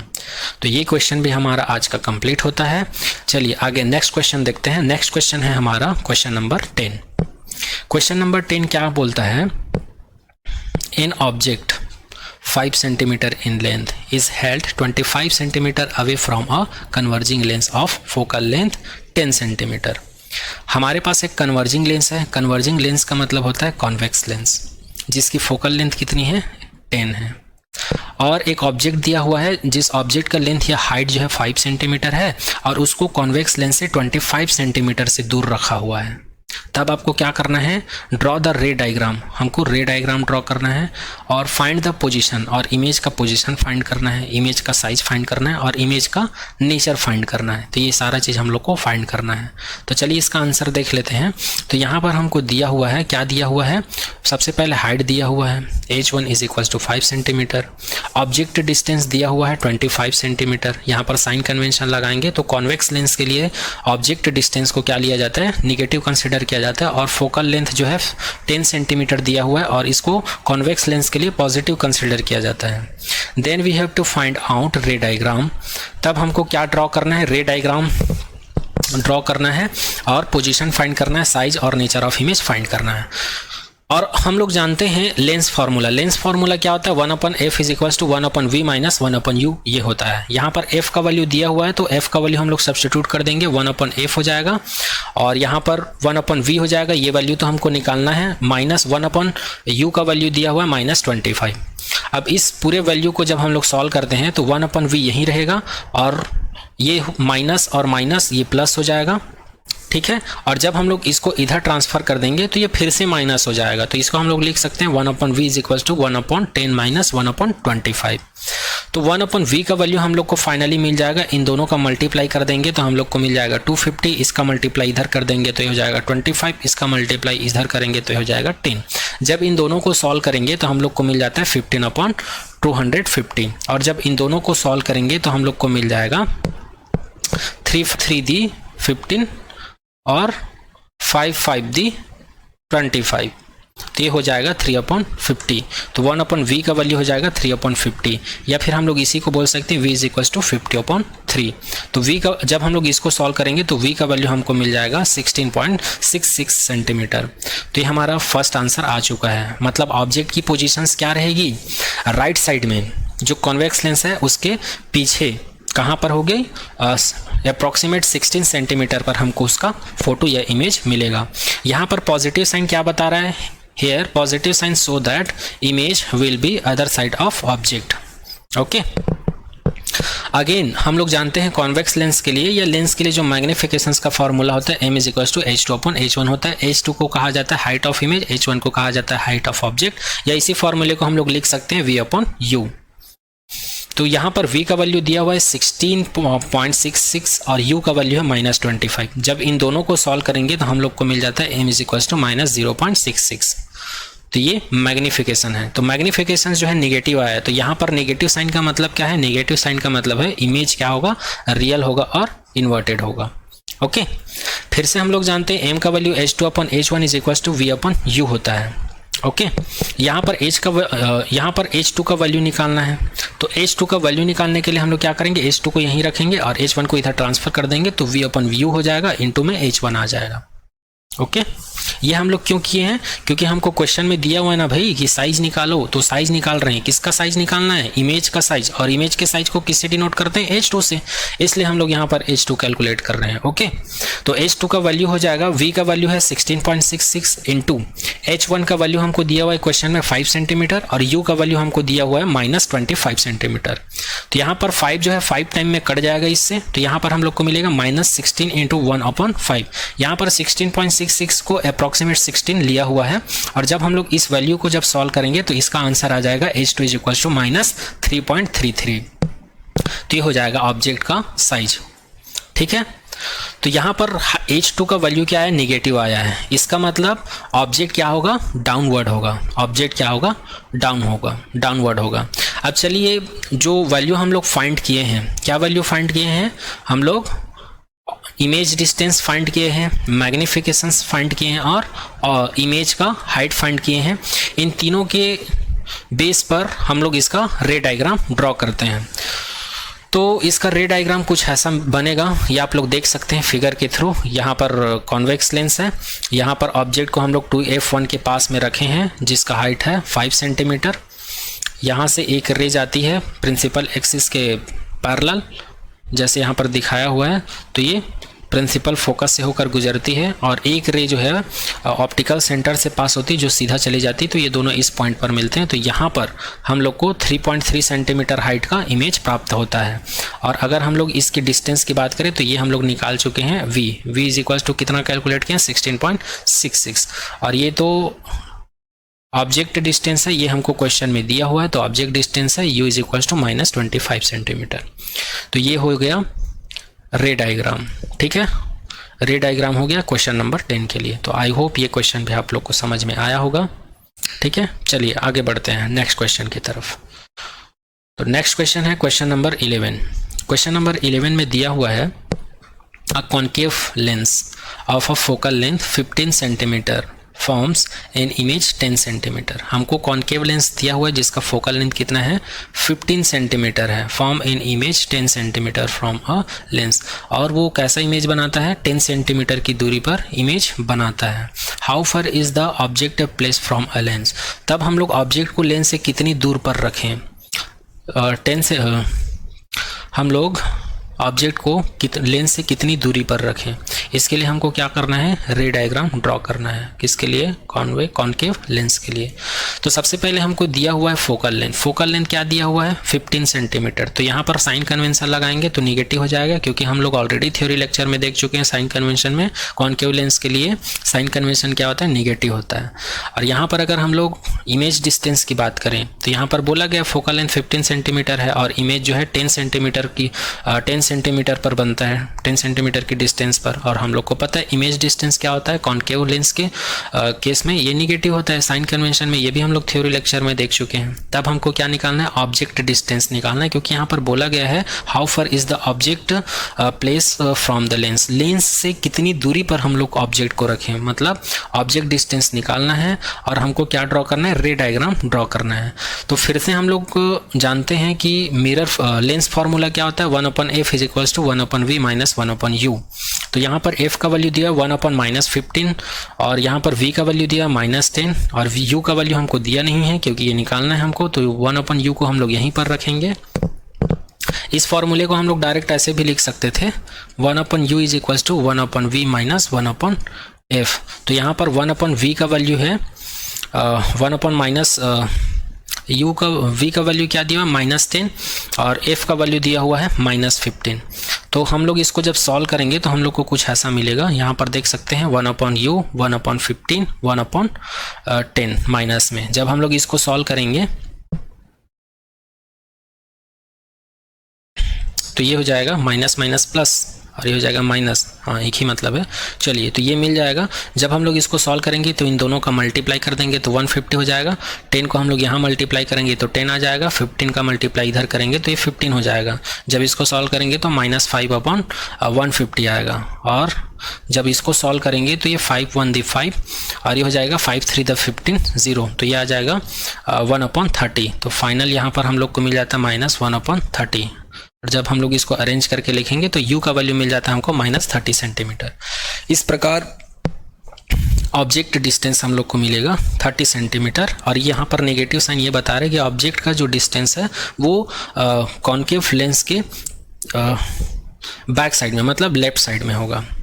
ठीक है, तो इसी को एक्सप्लेन करके लिखा हुआ है यहाँ पर, the negative value of u indicate that the object is place 30 centimetre in front of lens, this is so in the following रे डायग्राम। तो अभी ये जो सॉल्यूशंस किए हैं इसके लिए रे डायग्राम यहाँ पर दिया हुआ है, तो रे डायग्राम को देख लेते हैं एक बार। सबसे पहले हम लोग यहाँ पर लिए हैं, ये क्या है हमारे पास, एक कॉन्केव लेंस है। क्या है? कॉन्केव लेंस है। ये इसका ऑप्टिकल सेंटर है और यहाँ पर ऑब्जेक्ट को हम लोग कहाँ पर रखे हैं, ऑप्टिकल सेंटर से 30 सेंटीमीटर पर। तो यहाँ पर u is equals to -30 centimetre ये ऑब्जेक्ट डिस्टेंस है जो कि 2f1 पर है। ठीक है, ये ऑब्जेक्ट है और इसका इमेज कहाँ पर बनेगा, ये ए बी ऑब्जेक्ट है तो a डैश b डैश इसका इमेज जो है यहाँ पर बनेगा 10 सेंटीमीटर पर। तो ये v का वैल्यू है, ये हमको क्वेश्चन में दिया हुआ है। ओके, तो एक लाइट जो है प्रिंसिपल एक्सिस के पैरेलल इंसिडेंट होके ये रिफ्रैक्ट हो जाती है या डाइवर्ज हो जाती है। जब इस रे को वापस लाते हैं तो ये फोकस पॉइंट पे मिलती है। और एक रे को हम लोग क्या करते हैं, ऑप्टिकल सेंटर से इंसिडेंट करवाते हैं तो ये सीधा चला जाता है बिना डेविएशन के। तो ये दोनों एक दूसरे को इस पॉइंट पर कट करते हैं, तो इस पॉइंट पर हमको क्या मिल जाएगा, इसका इमेज देखने को मिलेगा a डैश और b डैश। तो आप लोग इसको ऐसे ड्रॉ कर सकते हैं। अगर इसमें आप लोग को नहीं समझ में आएगा तो आप लोग खुद ही डायरेक्ट यहाँ पर ड्रॉ कर सकते हो ऐसे। जैसे कि ये हमारे पास एक कॉन्केव लेंस है, इसका ये इक्वाटोरियल एक्सिस है, ये इसका प्रिंसिपल एक्सिस है। दोनों एक दूसरे को जहाँ पर कट करते हैं वहाँ पर ऑप्टिकल सेंटर पॉइंट मिल जाता है। और यहाँ से लगभग 10 सेंटीमीटर पर हमको इमेज मिलता है, ऐसा बोलते हैं। तो यहाँ पर हम लोग को इमेज मिलेगा, ऐसा क्वेश्चन में दिया हुआ है। यहाँ पर हम लोग f1 कंसिडर कर लेते हैं और यहाँ पर 2f2 कंसिडर कर लेते हैं। और यहाँ पर ये f1 है, f2 और यहाँ पर 2f2 कंसिडर कर लेते हैं। और यहाँ पर ऑप्टिकल सेंटर से हम लोग क्या आंसर निकाले हैं, लगभग u is equals to 30 centimetre पर हम लोग का ऑब्जेक्ट है, मतलब यहाँ पर ऑब्जेक्ट है। तो ये वन रे जो है प्रिंसिपल एक्सिस के पैरेलल जाता है तो ये यहाँ से डाइवर्ज हो जाता है। जब हम लोग इसको वापस बढ़ाते हैं तो ये प्रिंसिपल फोकस से होकर जाता है और एक रे जो है यहाँ पर ऑप्टिकल सेंटर से सीधा चला जाता है बिना डेविएशंस के। तो ये एक दूसरे को कहाँ पर कट कर रहे हैं, यहाँ पर कट कर रहे हैं। तो यहीं पर इसका इमेज बनेगा। कंसिडर कर लेते हैं ये a है और ये b है, तो ये क्या होगा, a डैश b डैश होगा। आप लोग इसको ऐसे भी ड्रॉ कर सकते हो। ठीक है, आई होप आप सभी को समझ में आ रहा होगा। चलिए आगे बात करते हैं next question, question number 12। Question number 12. An object is placed at a distance of 10 centimeter from a convex mirror of a focal length 15 centimeter. हमको एक ऑब्जेक्ट दिया हुआ है जिसको हम लोग कॉन्वेक्स मिरर के जस्ट सामने 10 सेंटीमीटर पर रखे हुए हैं और उस कॉन्वेक्स मिरर का जो फोकल लेंथ है वो कितना है, 15 सेंटीमीटर है। तब हमको क्या फाइंड करना है, पोजीशन एंड नेचर फाइंड करना है, किसका, इमेज का। तो चलिए इसका आंसर देख लेते हैं। सबसे पहले हम लोग को जो दिया हुआ है उसको नोट कर लेते हैं। हमको दिया हुआ है ऑब्जेक्ट डिस्टेंस -10 सेंटीमीटर। ये माइनस जो है साइन कन्वेंशन से आया क्योंकि यहाँ पर कॉन्वेक्स मिरर है। फोकल लेंथ दिया हुआ है 15 सेंटीमीटर, यहाँ पर पॉजिटिव कंसिडर किया गया है क्योंकि कॉन्वेक्स मिरर के लिए जो फोकल लेंथ होता है वो पॉजिटिव होता है। तब हमको इमेज का डिस्टेंस निकालना है और इमेज का नेचर मतलब मैग्निफिकेशंस निकालना है। तो हम लोग को पता है मिरर फार्मूला होता है 1/f is equals to 1/v plus 1/u। यहाँ पर f का वैल्यू दिया हुआ है 15, v का वैल्यू हमको निकालना है और u का वैल्यू दिया हुआ है -10। तो जब हम लोग इसको सॉल्व करेंगे तो 1/v is equals to 1/15 plus 1/10 मिल जाता है, और 1/v इज इक्वल्स टू इस 10 को मल्टीप्लाई कर देंगे इधर, 15 को मल्टीप्लाई कर देंगे इधर, तो 1/v इज इक्वल्स टू मिल जाएगा 10 प्लस 15, और इन दोनों का मल्टीप्लाई कर देंगे तो मिल जाएगा 150। जब इन दोनों को सॉल्व करेंगे तो 25/150 मिलेगा, और इन दोनों को जब सॉल्व करेंगे तो हम लोग को मिल जाएगा 25 1 दी 25 और 25 6 दी 150, तो ये हम लोग को मिल जाएगा 1/6। तो फाइनली हम लोग इसको लिख सकते हैं v is equals to 6 centimetre. तो यहाँ पर v का वैल्यू क्या मिले, पॉजिटिव। तो यहाँ पर पॉजिटिव साइन हमको क्या इंडिकेट कर रहे हैं, the positive value of v indicate that image is formed behind the mirror. यहाँ पर इमेज जो है मिरर के बैक साइड में मिलेगा, राइट साइड में मिलेगा, ये इंडिकेट कर रहा है। ठीक है, चलिए आगे बात करते हैं। और बिहाइंड मिलेगा, यहाँ पर पॉजिटिव का मतलब मिरर के बिहाइंड मिलेगा, और मिरर के बिहाइंड अगर कोई इमेज मिलता है तो वो क्या होता है, वर्चुअल होता है। वर्चुअल इमेज क्या होता है, हमेशा इरेक्ट होता है। तो यहाँ से हम लोग इमेज डिस्टेंस के थ्रू हम लोग यहाँ पर नेचर को भी डिफाइन कर पा रहे हैं, लेकिन यहाँ से कम्प्लीटली नेचर डिफाइन नहीं होता। इसके लिए हम लोग को मैग्नीफिकेशंस निकालना पड़ेगा। तो हम लोग जानते हैं मिरर के लिए मैग्नीफिकेशंस का फॉर्मूला होता है m is equals to h2/h1 is equals to -v/u। तो यहाँ पर v का वैल्यू हम लोग अभी कैलकुलेट किए हैं 6 होता है, और u का वैल्यू दिया हुआ है -10, ये क्वेश्चन में दिया हुआ है। जब दोनों को हम लोग सॉल्व करेंगे तो हम लोग को m का वैल्यू मिल जाता है +0.6। तो यहाँ पर ये जो पॉजिटिव साइन है क्या इंडिकेट करता है, the positive value of magnification indicate that the image is virtual and erect. तो इसका आंसर भी यहाँ पर कंप्लीट होता है। आई होप आप सभी को समझ में आया होगा। तो क्वेश्चन नंबर 13 जो है, the magnification produced by a plane mirror is +1। तो इसका मतलब क्या है, यहाँ पर क्या बोला गया है, अगर आपके पास कोई प्लेन मिरर है और इसका मैग्नीफिकेशन आपको दिया हुआ है +1, व्हाट डज दिस मीन्स। तो इसका मतलब क्या है, तो इसका मतलब ये होता है कहीं भी मिरर के केस में अगर मैग्नीफिकेशन +1 दिया है तो यहाँ पर पॉजिटिव का मतलब होता है इमेज यहाँ पर क्या होगा, वर्चुअल होगा, और वर्चुअल के साथ क्या होगा, इरेक्ट होगा। ओके, और अगर यहीं पॉजिटिव की जगह पर अगर नेगेटिव दिया रहता तो यहाँ पर इमेज कैसा होता, रियल होता और इन्वर्टेड होता। ओके, लेकिन यहाँ पर पॉजिटिव दिया हुआ है तो इसका आंसर हो जाएगा वर्चुअल एंड इरेक्ट। चलिए इसी को हम लोग एक बार रीड कर लेते हैं। Magnification produced by mirror is given by the relation the magnification produced by a plane mirror is +1 it so that the image formed by a plane mirror of the same size. यहाँ पर 1 का मतलब ये है कि यहाँ पर जो इमेज मिलेगा वो ऑब्जेक्ट के साइज का ही होगा, सेम साइज का होगा, और पॉजिटिव साइन का मतलब क्या है, वर्चुअल एंड इरेक्ट है, जो कि मैं यहाँ पर बता चुका हूँ। यहाँ पर क्वेश्चन नंबर 13 कंप्लीट होता है। चलिए नेक्स्ट क्वेश्चन की तरफ बढ़ते हैं। नेक्स्ट क्वेश्चन है हमारा क्वेश्चन नंबर 14। तो क्वेश्चन नंबर 14 क्या बोलता है, कोई भी ऑब्जेक्ट है आपके पास, an object 5.0 centimetre in length, मतलब 5 सेंटीमीटर लेंथ का या हाइट का हमारे पास एक ऑब्जेक्ट है, और उसको हम लोग कहाँ पर रखे हैं, 20 सेंटीमीटर की डिस्टेंस पर रखे हैं। कि कहाँ से, कॉन्वेक्स मिरर के सामने, कॉन्वेक्स मिरर के सामने 20 सेंटीमीटर की डिस्टेंस पर रखे हैं। किसको, 5 सेंटीमीटर हाइट वाले ऑब्जेक्ट को। और इस कॉन्वेक्स मिरर का जो रेडियस ऑफ कर्वेचर है वो कितना है, 30 सेंटीमीटर है। तब हमको क्या फाइंड करना है, पोजीशन फाइंड करना है, किसका, इमेज का, और नेचर फाइंड करना है, और उसका साइज। तो सबसे पहले हम लोग यहाँ पर जो दिया हुआ है क्वेश्चन में उसको नोट कर लेते हैं। तो हमको सबसे पहले हाइट दिया हुआ है h1 is equals to 5 centimetre, object distance दिया हुआ है u is equals to -20 centimetre, radius of curvature दिया हुआ है 30 सेंटीमीटर। यहाँ पर ऑब्जेक्ट डिस्टेंस में साइन कन्वेंशन लगा हुआ है, कॉन्वेक्स मिरर के लिए हम लोग निगेटिव साइन यूज़ करते हैं, और रेडियस ऑफ कर्वेचर के लिए पॉजिटिव साइन यूज़ करते हैं। तब हमको निकालना क्या है, position of image. Position of image मतलब यहाँ पर v का वैल्यू कैलकुलेट करना है। Nature of image, that means here we have to calculate the value of m is that magnification. After then we have to calculate the value of h2, that means here we have to calculate the size of image. Okay, अब हम लोग जानते हैं, we know that the value the relation between the radius of curvature r and the focal length f, दोनों के बीच relation हमको पता है, r is equal to 2f होता है। तो यहाँ पर हम लोग f का वैल्यू निकाल लेते हैं। तो f is equal to r/2 हो जाएगा, और r का वैल्यू हमको क्वेश्चन में दिया हुआ है 30/2 हो जाएगा। जब इन दोनों को सॉल्व करेंगे तो हमको क्या मिलेगा, 15 सेंटीमीटर। तो यहाँ पर फोकल लेंथ या f का वैल्यू जो है हमको मिल जाता है 15 सेंटीमीटर।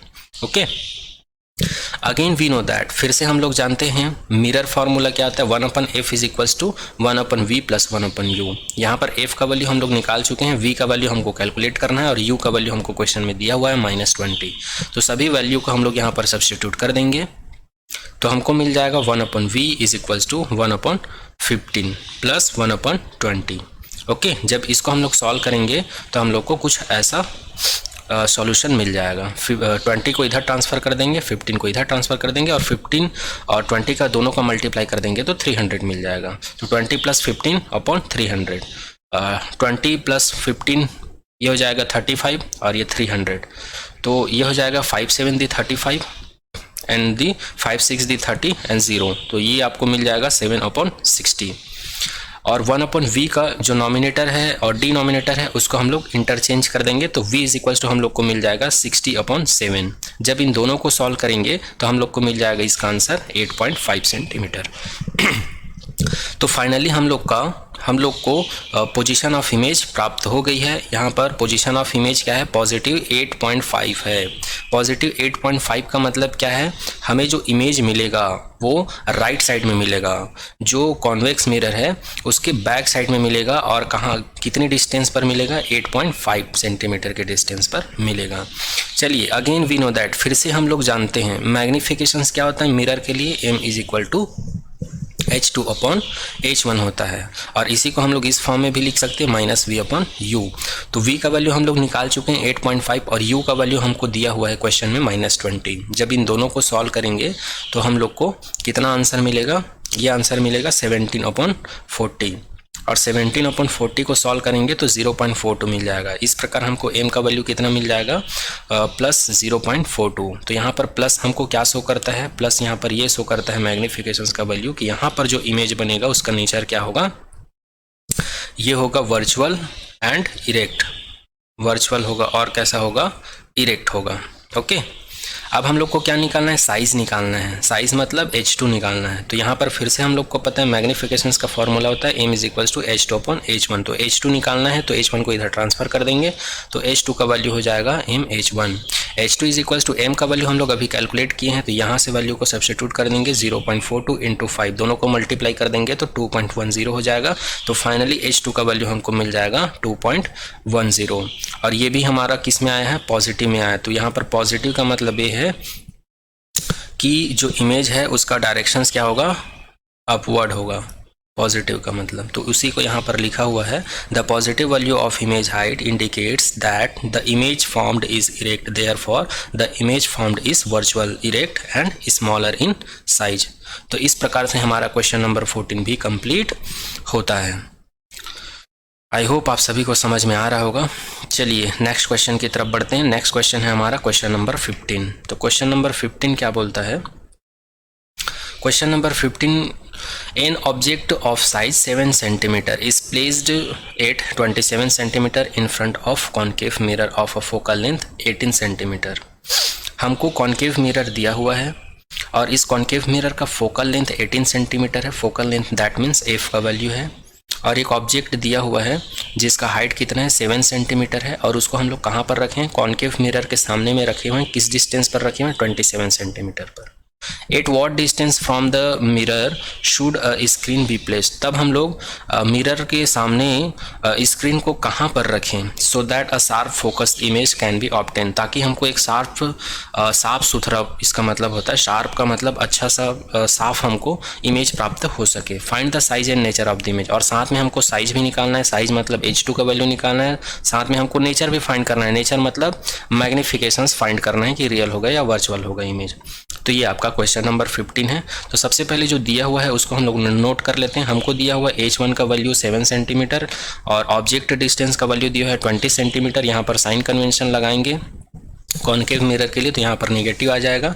फोकल लेंथ दिया हुआ है 18 सेंटीमीटर, यहाँ भी साइन कन्वेंशन लगाएंगे तो ये हो जाएगा -18 सेंटीमीटर। और यहाँ पर इमेज डिस्टेंस हमको निकालना है और इमेज का हाइट भी निकालना है, इमेज साइज, और मैग्नीफिकेशन मतलब इसका नेचर भी निकालना है। तो फिर से हम लोग जानते हैं मिरर के लिए जो मिरर फार्मूला होता है 1/f is equals to 1/v plus 1/u होता है। f का वैल्यू हमको दिया हुआ है 1/-18 और 1/v हमको कैलकुलेट करना है, प्लस 1/u का वैल्यू हमको दिया हुआ है -20 सेंटीमीटर। तो यहाँ पर 1/v को यहीं रखेंगे, 1/-27 को इधर ट्रांसफर करेंगे तो ये यहाँ पर निगेटिव है, इधर आके प्लस हो जाएगा। तो फाइनली हम लोग को 1/v is equal to 1/27 minus 1/18 मिल जाएगा। ओके, इसके बाद 1/v इज इक्वल टू, जब हम लोग इसको सॉल्व करेंगे तो 18 को इधर ट्रांसफ़र कर देंगे, 27 को इधर ट्रांसफ़र कर देंगे और इन दोनों का मल्टीप्लाई कर देंगे तो हम लोग को कुछ ऐसा मिलेगा 18 माइनस 27/27 इंटू 18। ओके, और जब हम लोग इसको सॉल्व करेंगे तो 1/v is equal to -9/27 into 18 मिल जाएगा और इसको सॉल्व करेंगे तो फाइनली हम लोग को इमेज डिस्टेंस मिल जाएगा v is equal to -54 centimetre. यहाँ पर नेगेटिव साइन ये बताता है कि हम लोग को जो इमेज का पोजीशन मिलेगा वो मिरर के लेफ़्ट साइड में मिलेगा, पोल के लेफ़्ट साइड में मिलेगा। ओके, या फिर हम लोग बोल सकते हैं कॉन्केव मिरर के जस्ट सामने में ही मिलेगा।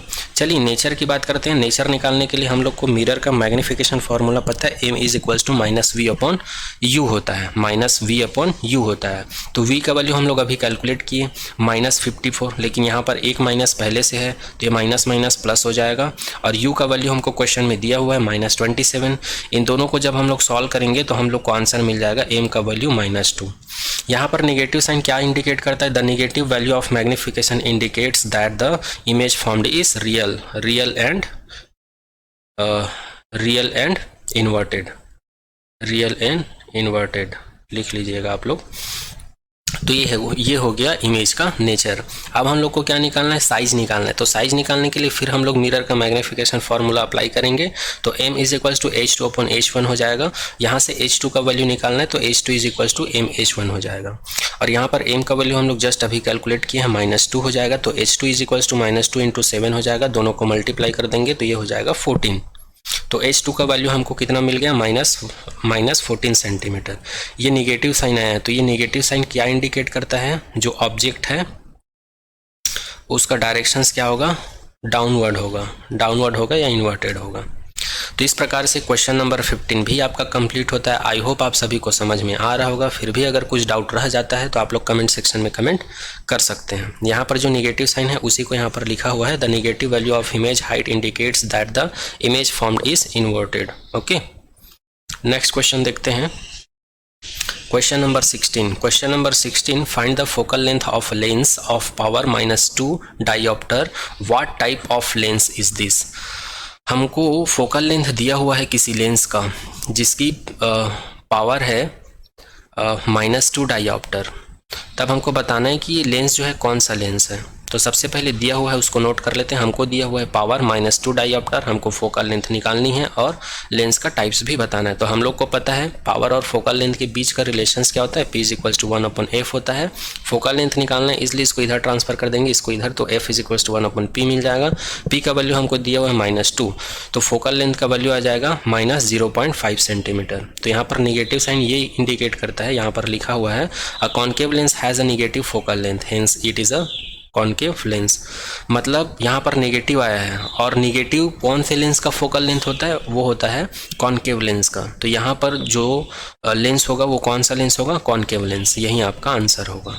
ओके, चलिए नेक्स्ट क्वेश्चन की बात करते हैं। Question number 17, a doctor has prescribed a corrective lens of power +1.5 dioptre. एक डॉक्टर है तो उन्होंने एक लेंस का यूज़ किया, किसी भी आई डिफेक्ट को करेक्ट करने के लिए उन्होंने एक लेंस का यूज़ किया जिसका पावर था +1.5 डायोप्टर। तो इस लेंस का आपको क्या फाइंड करना है? फोकल लेंथ फाइंड करना है।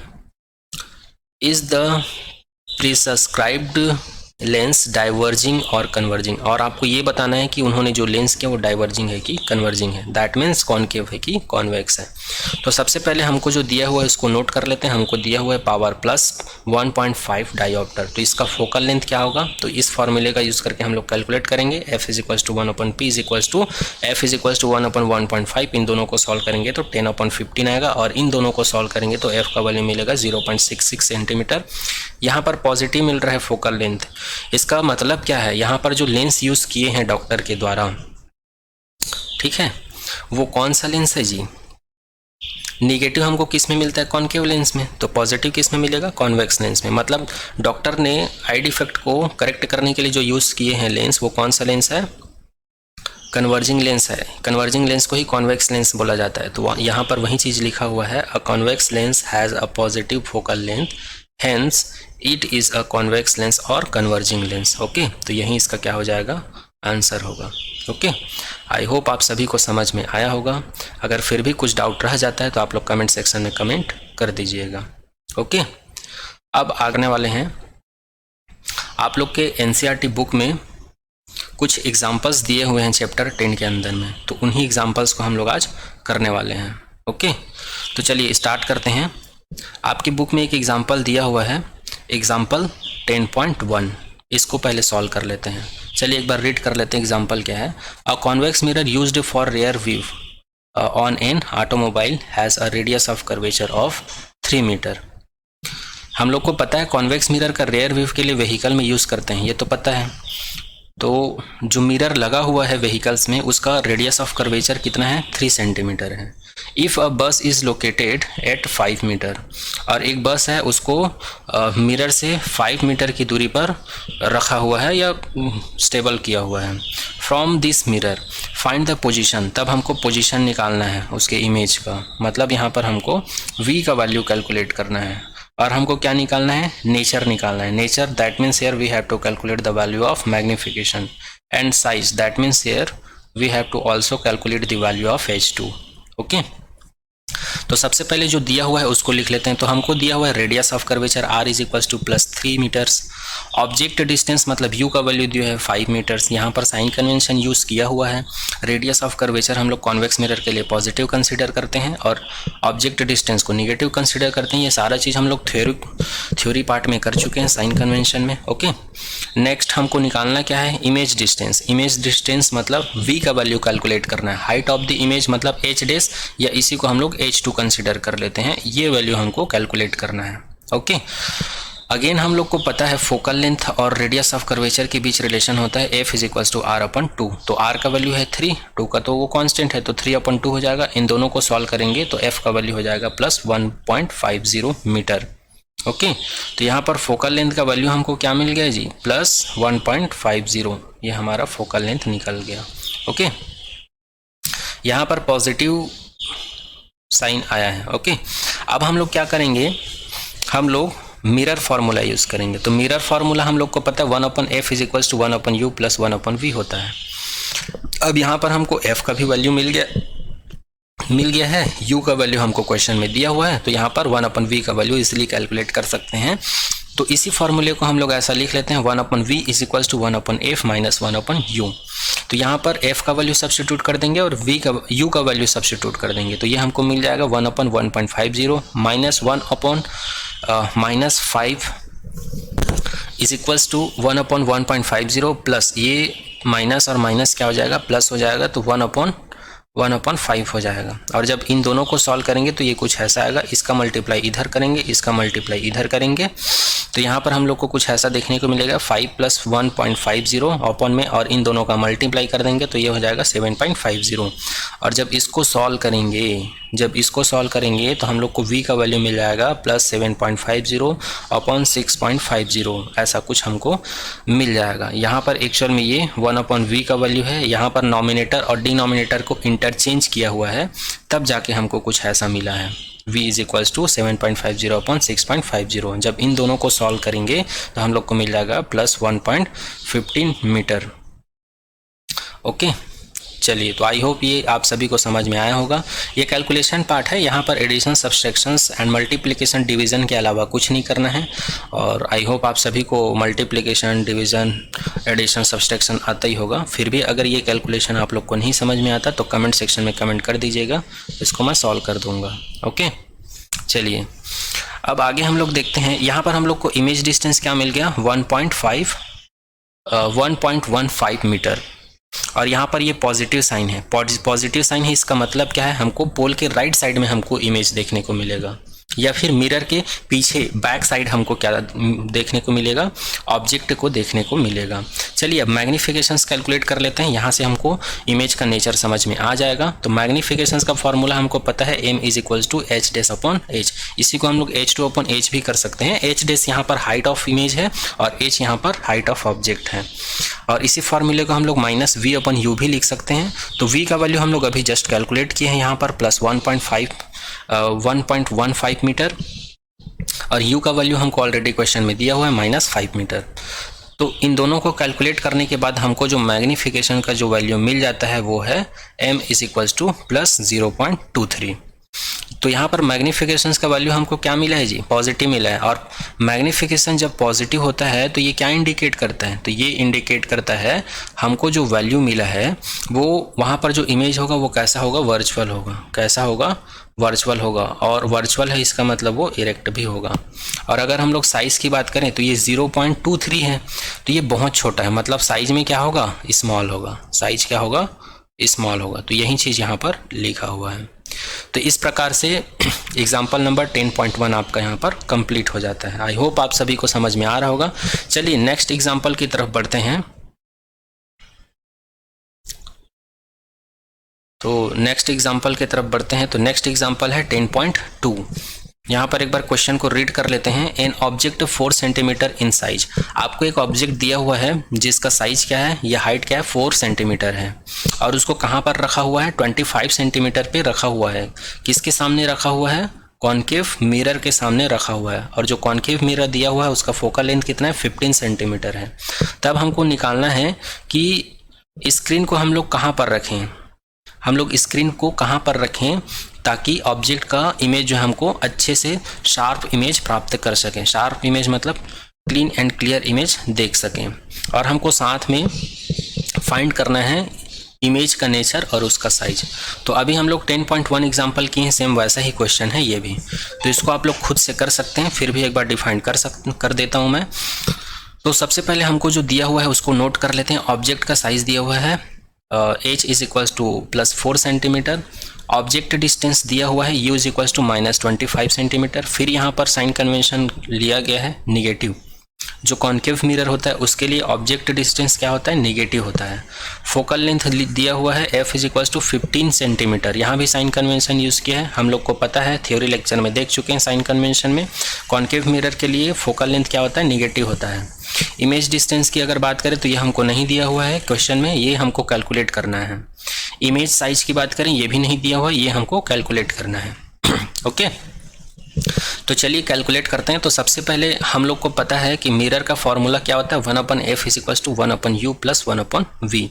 तो यहाँ से हम लोग को क्या करना है, इमेज डिस्टेंस को कैलकुलेट करना है। तो इमेज डिस्टेंस क्या है, 1/v है, तो 1/v को यहीं रखते हैं और 1/u को राइट साइड में ट्रांसफर कर देते हैं, तो उधर जाके वो नेगेटिव हो जाएगा। तो इस फॉर्मूले को हम लोग कुछ ऐसा चेंज कर सकते हैं। तो ये हो जाएगा 1/v is equals to 1/f minus 1/u। f का वैल्यू है यहाँ पर -15 माइनस u का वैल्यू है यहाँ पर -25। जब इन दोनों को कैलकुलेट यहाँ पर ये माइनस माइनस क्या हो जाएगा, प्लस हो जाएगा। तो हम लोग को फाइनली 1/v का वैल्यू कितना मिल जाएगा, 1/15 plus 1/25। 1/v is equals to, जब इसको सॉल्व करेंगे तो इसका मल्टीप्लाई इधर हो जाएगा, इसका मल्टीप्लाई इधर हो जाएगा, ठीक है। इसका मल्टीप्लाई इधर, इसका मल्टीप्लाई इधर, और दोनों का आपस में मल्टीप्लाई हो जाएगा। तो हम लोग को कुछ ऐसा आंसर मिलेगा, 1/v is equals to -5 plus 3/75। और इन दोनों को जब सॉल्व करेंगे तो यहाँ पर माइनस है, यहाँ पर +3 है, दोनों को सब्सट्रैक्ट कर देंगे तो -2 मिल जाएगा, और ये तो वैसे ही रहेगा 75। और जब यहाँ पर नॉमिनेटर एंड डिनोमिनेटर को हम लोग क्या कर देंगे, इंटरचेंज कर देंगे, तो v का फाइनल वैल्यू जो मिलेगा हम लोग को वो मिलेगा नेगेटिव 37.5 सेंटीमीटर। ओके, तो यहाँ पर फिर हमको नेगेटिव साइन मिल गया। तो ये नेगेटिव साइन क्या इंडिकेट करता है जी, कि हमको जो इमेज मिलेगा वो पोल के लेफ्ट साइड में ही मिलेगा, मतलब मिरर के जस्ट सामने में ही मिलेगा। किस डिस्टेंस पर मिलेगा, 37.5 सेंटीमीटर के डिस्टेंस पर मिलेगा, ये इंडिकेट करता है। और मिरर के जस्ट सामने में मिल रहा है, इसका मतलब क्या है, the screen should be placed at the 37.5, मतलब स्क्रीन को हमको कहाँ पर रखना है, इस डिस्टेंस पर रखना है, तभी हमको इमेज क्या शार्प दिखेगा। द इमेज इज रियल, और इमेज क्या होगा, रियल होगा। यहाँ पर हम लोग स्क्रीन में फाइंड कर पा रहे हैं ना इमेज को, इसलिए यहाँ पर इमेज क्या होगा, रियल होगा। ओके, चलिए आगे बात करते हैं।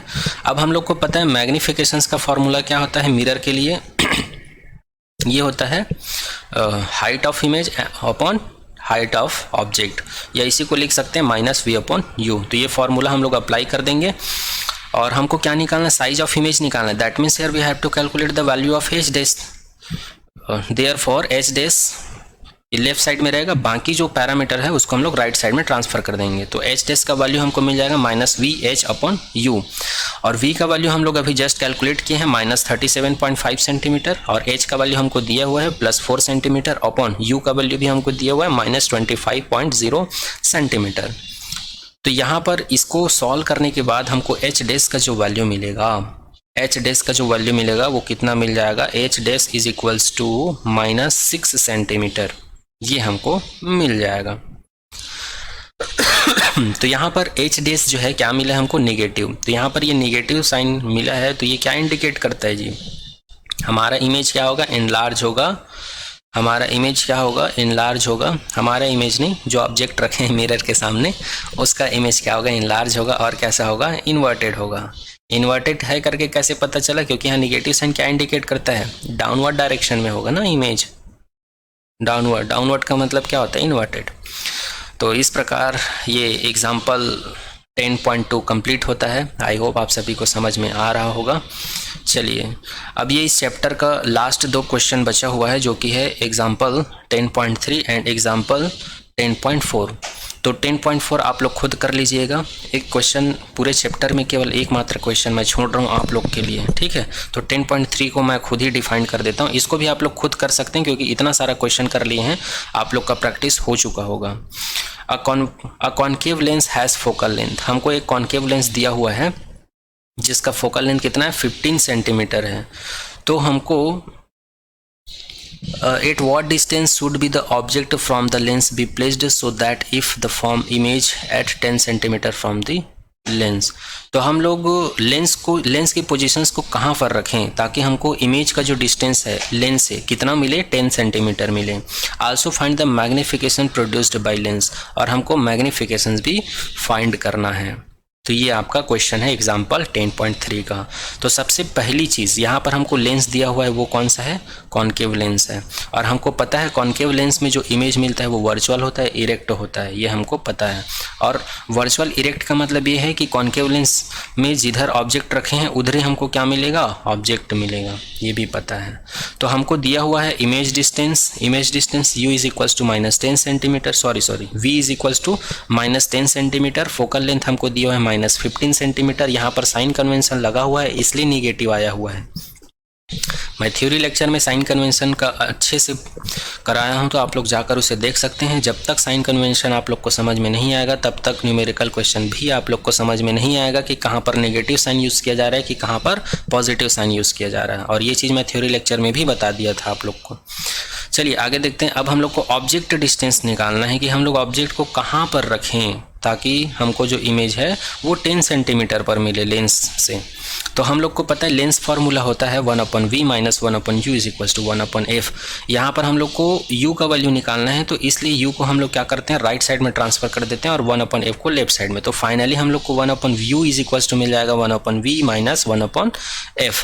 तो u का वैल्यू और f का वैल्यू यहाँ पर सब्सटीट्यूट करेंगे तो हम लोग को मिल जाएगा 1/u is equals to 1/-10 minus 1/-15 is equals to 1/10। और ये माइनस माइनस क्या हो जाएगा, प्लस हो जाएगा, और ये वाला माइनस यहाँ सामने आ जाएगा, तो -1/10 प्लस 1/15 ऐसा कुछ हमको मिलेगा। अब इसको हम लोग सॉल्व करेंगे तो 15 को इधर ट्रांसफर कर देंगे और 10 को इधर ट्रांसफर कर देंगे और दोनों का मल्टीप्लाई कर देंगे। ऐसा भी सॉल्व कर सकते हैं, या फिर दोनों का एलसीएम निकाल कर भी यहाँ पर आप लोग सॉल्व कर सकते हैं। ये 2 तरीके से सॉल्व होता है। एक तरीका यहाँ पर ये ऐसा होता है सॉल्यूशन, या फिर आप लोग इसी को ऐसे भी सॉल्व कर सकते हो। 15 का मल्टीप्लाई इधर, 10 का मल्टीप्लाई इधर, यहाँ पर माइनस है पहले से, और दोनों का मल्टीप्लाई करेंगे तो ये 150 हो जाएगा। तो इसको जब सॉल्व करेंगे तो ये हो जाएगा -15 है प्लस 10 है, तो ये सब्सट्रैक्ट हो जाएगा, तो यहाँ पर -5 बचेगा और ये 150 बचेगा। और इसको जब हम लोग सॉल्व करेंगे तो हम लोग को -1/30 देखने को मिलेगा, और वहीं यहाँ पर आया हुआ है। और ये किसका वैल्यू है, 1/u का वैल्यू है। जब नॉमिनेटर डिनोमिनेटर को इंटरचेंज कर देंगे तो u is equals to -30 centimetre मिलेगा। तो इस प्रकार के क्वेश्चन को आप ऐसा भी सॉल्व कर सकते हो और इस तरीके से भी सॉल्व कर सकते हो इसको एलसीएम निकाल के। तो फाइनली हम लोग को यू का वैल्यू जो मिल जाता है वो -30 सेंटीमीटर है। तो यहाँ पर माइनस जो है क्या इंडिकेट करता है, हमको जो इमेज मिलेगा ऑप्टिकल सेंटर के लेफ्ट साइड में मिलेगा, ठीक है, मतलब लेंस के फ्रंट में ही मिलेगा। कितने डिस्टेंस पर मिलेगा, 30 सेंटीमीटर पर। ओके, अब हमको क्वेश्चन में एक चीज़ और कैलकुलेट करने के लिए बोला गया, मैग्नीफिकेशन। और मैग्नीफिकेशन का फॉर्मूला होता है m = v/u। ये लेंस का मैग्नीफिकेशन है, इसलिए यहाँ पर पॉजिटिव v/u लिया गया है। मिरर के केस में क्या होता है, m = -v/u। तो यहाँ पर m = v का वैल्यू हम लोग को दिया हुआ है क्वेश्चन में -10 सेंटीमीटर, और u का वैल्यू हम लोग अभी जस्ट कैलकुलेट किए हैं -30 सेंटीमीटर। दोनों का वैल्यू यहाँ सब्स्टिट्यूट कर देंगे, माइनस माइनस कैंसिल आउट हो जाएगा और इन दोनों को सॉल्व करेंगे तो 1/3 मिल जाएगा। तो m का वैल्यू जब इसको सॉल्व करेंगे 1/3 को, तो m का वैल्यू हमको मिल जाएगा +0.3। तो यहाँ पर फिर मैग्नीफिकेशंस का वैल्यू हमको क्या मिले, पॉजिटिव। और पॉजिटिव साइन हमेशा क्या इंडिकेट करता है मैग्नीफिकेशंस का, ये हमको बताता है कि इमेज कैसा होगा, वर्चुअल होगा और इरेक्ट होगा। ओके, और इमेज का साइज क्या होगा, 1/3 होगा। मतलब ऑब्जेक्ट का जो साइज है उसका 1/3 भाग का साइज क्या होगा, इमेज का साइज होगा। तो इस प्रकार से आपका 10.3 एग्जाम्पल भी कंप्लीट होता है। आई होप आप सभी को समझ में आया होगा। अब ये आप लोग के लिए होमवर्क है, एग्जाम्पल 10.4 को आप लोग खुद कर लीजिएगा। अगर नहीं समझ में आएगा तो कमेंट कर दीजिएगा, फिर से मैं इसको बनाकर वीडियो लेक्चर को डाल दूँगा। ओके, आई होप आप सभी को आज का लेक्चर समझ में आया होगा। तो इस प्रकार हमारा चैप्टर 10 का एनसीईआरटी न्यूमेरिकल प्रॉब्लम सॉल्व होता है। और इससे पहले वाले लेक्चर में हम लोग पूरा थ्योरी पार्ट कर चुके हैं और इस लेक्चर में हम लोग न्यूमेरिकल पार्ट किए हैं। इस प्रकार से आपका क्लास 10 का चैप्टर 10 पूरा कंप्लीट हो जाता है, थ्योरी प्लस न्यूमेरिकल। ओके, तो thank you so much to all.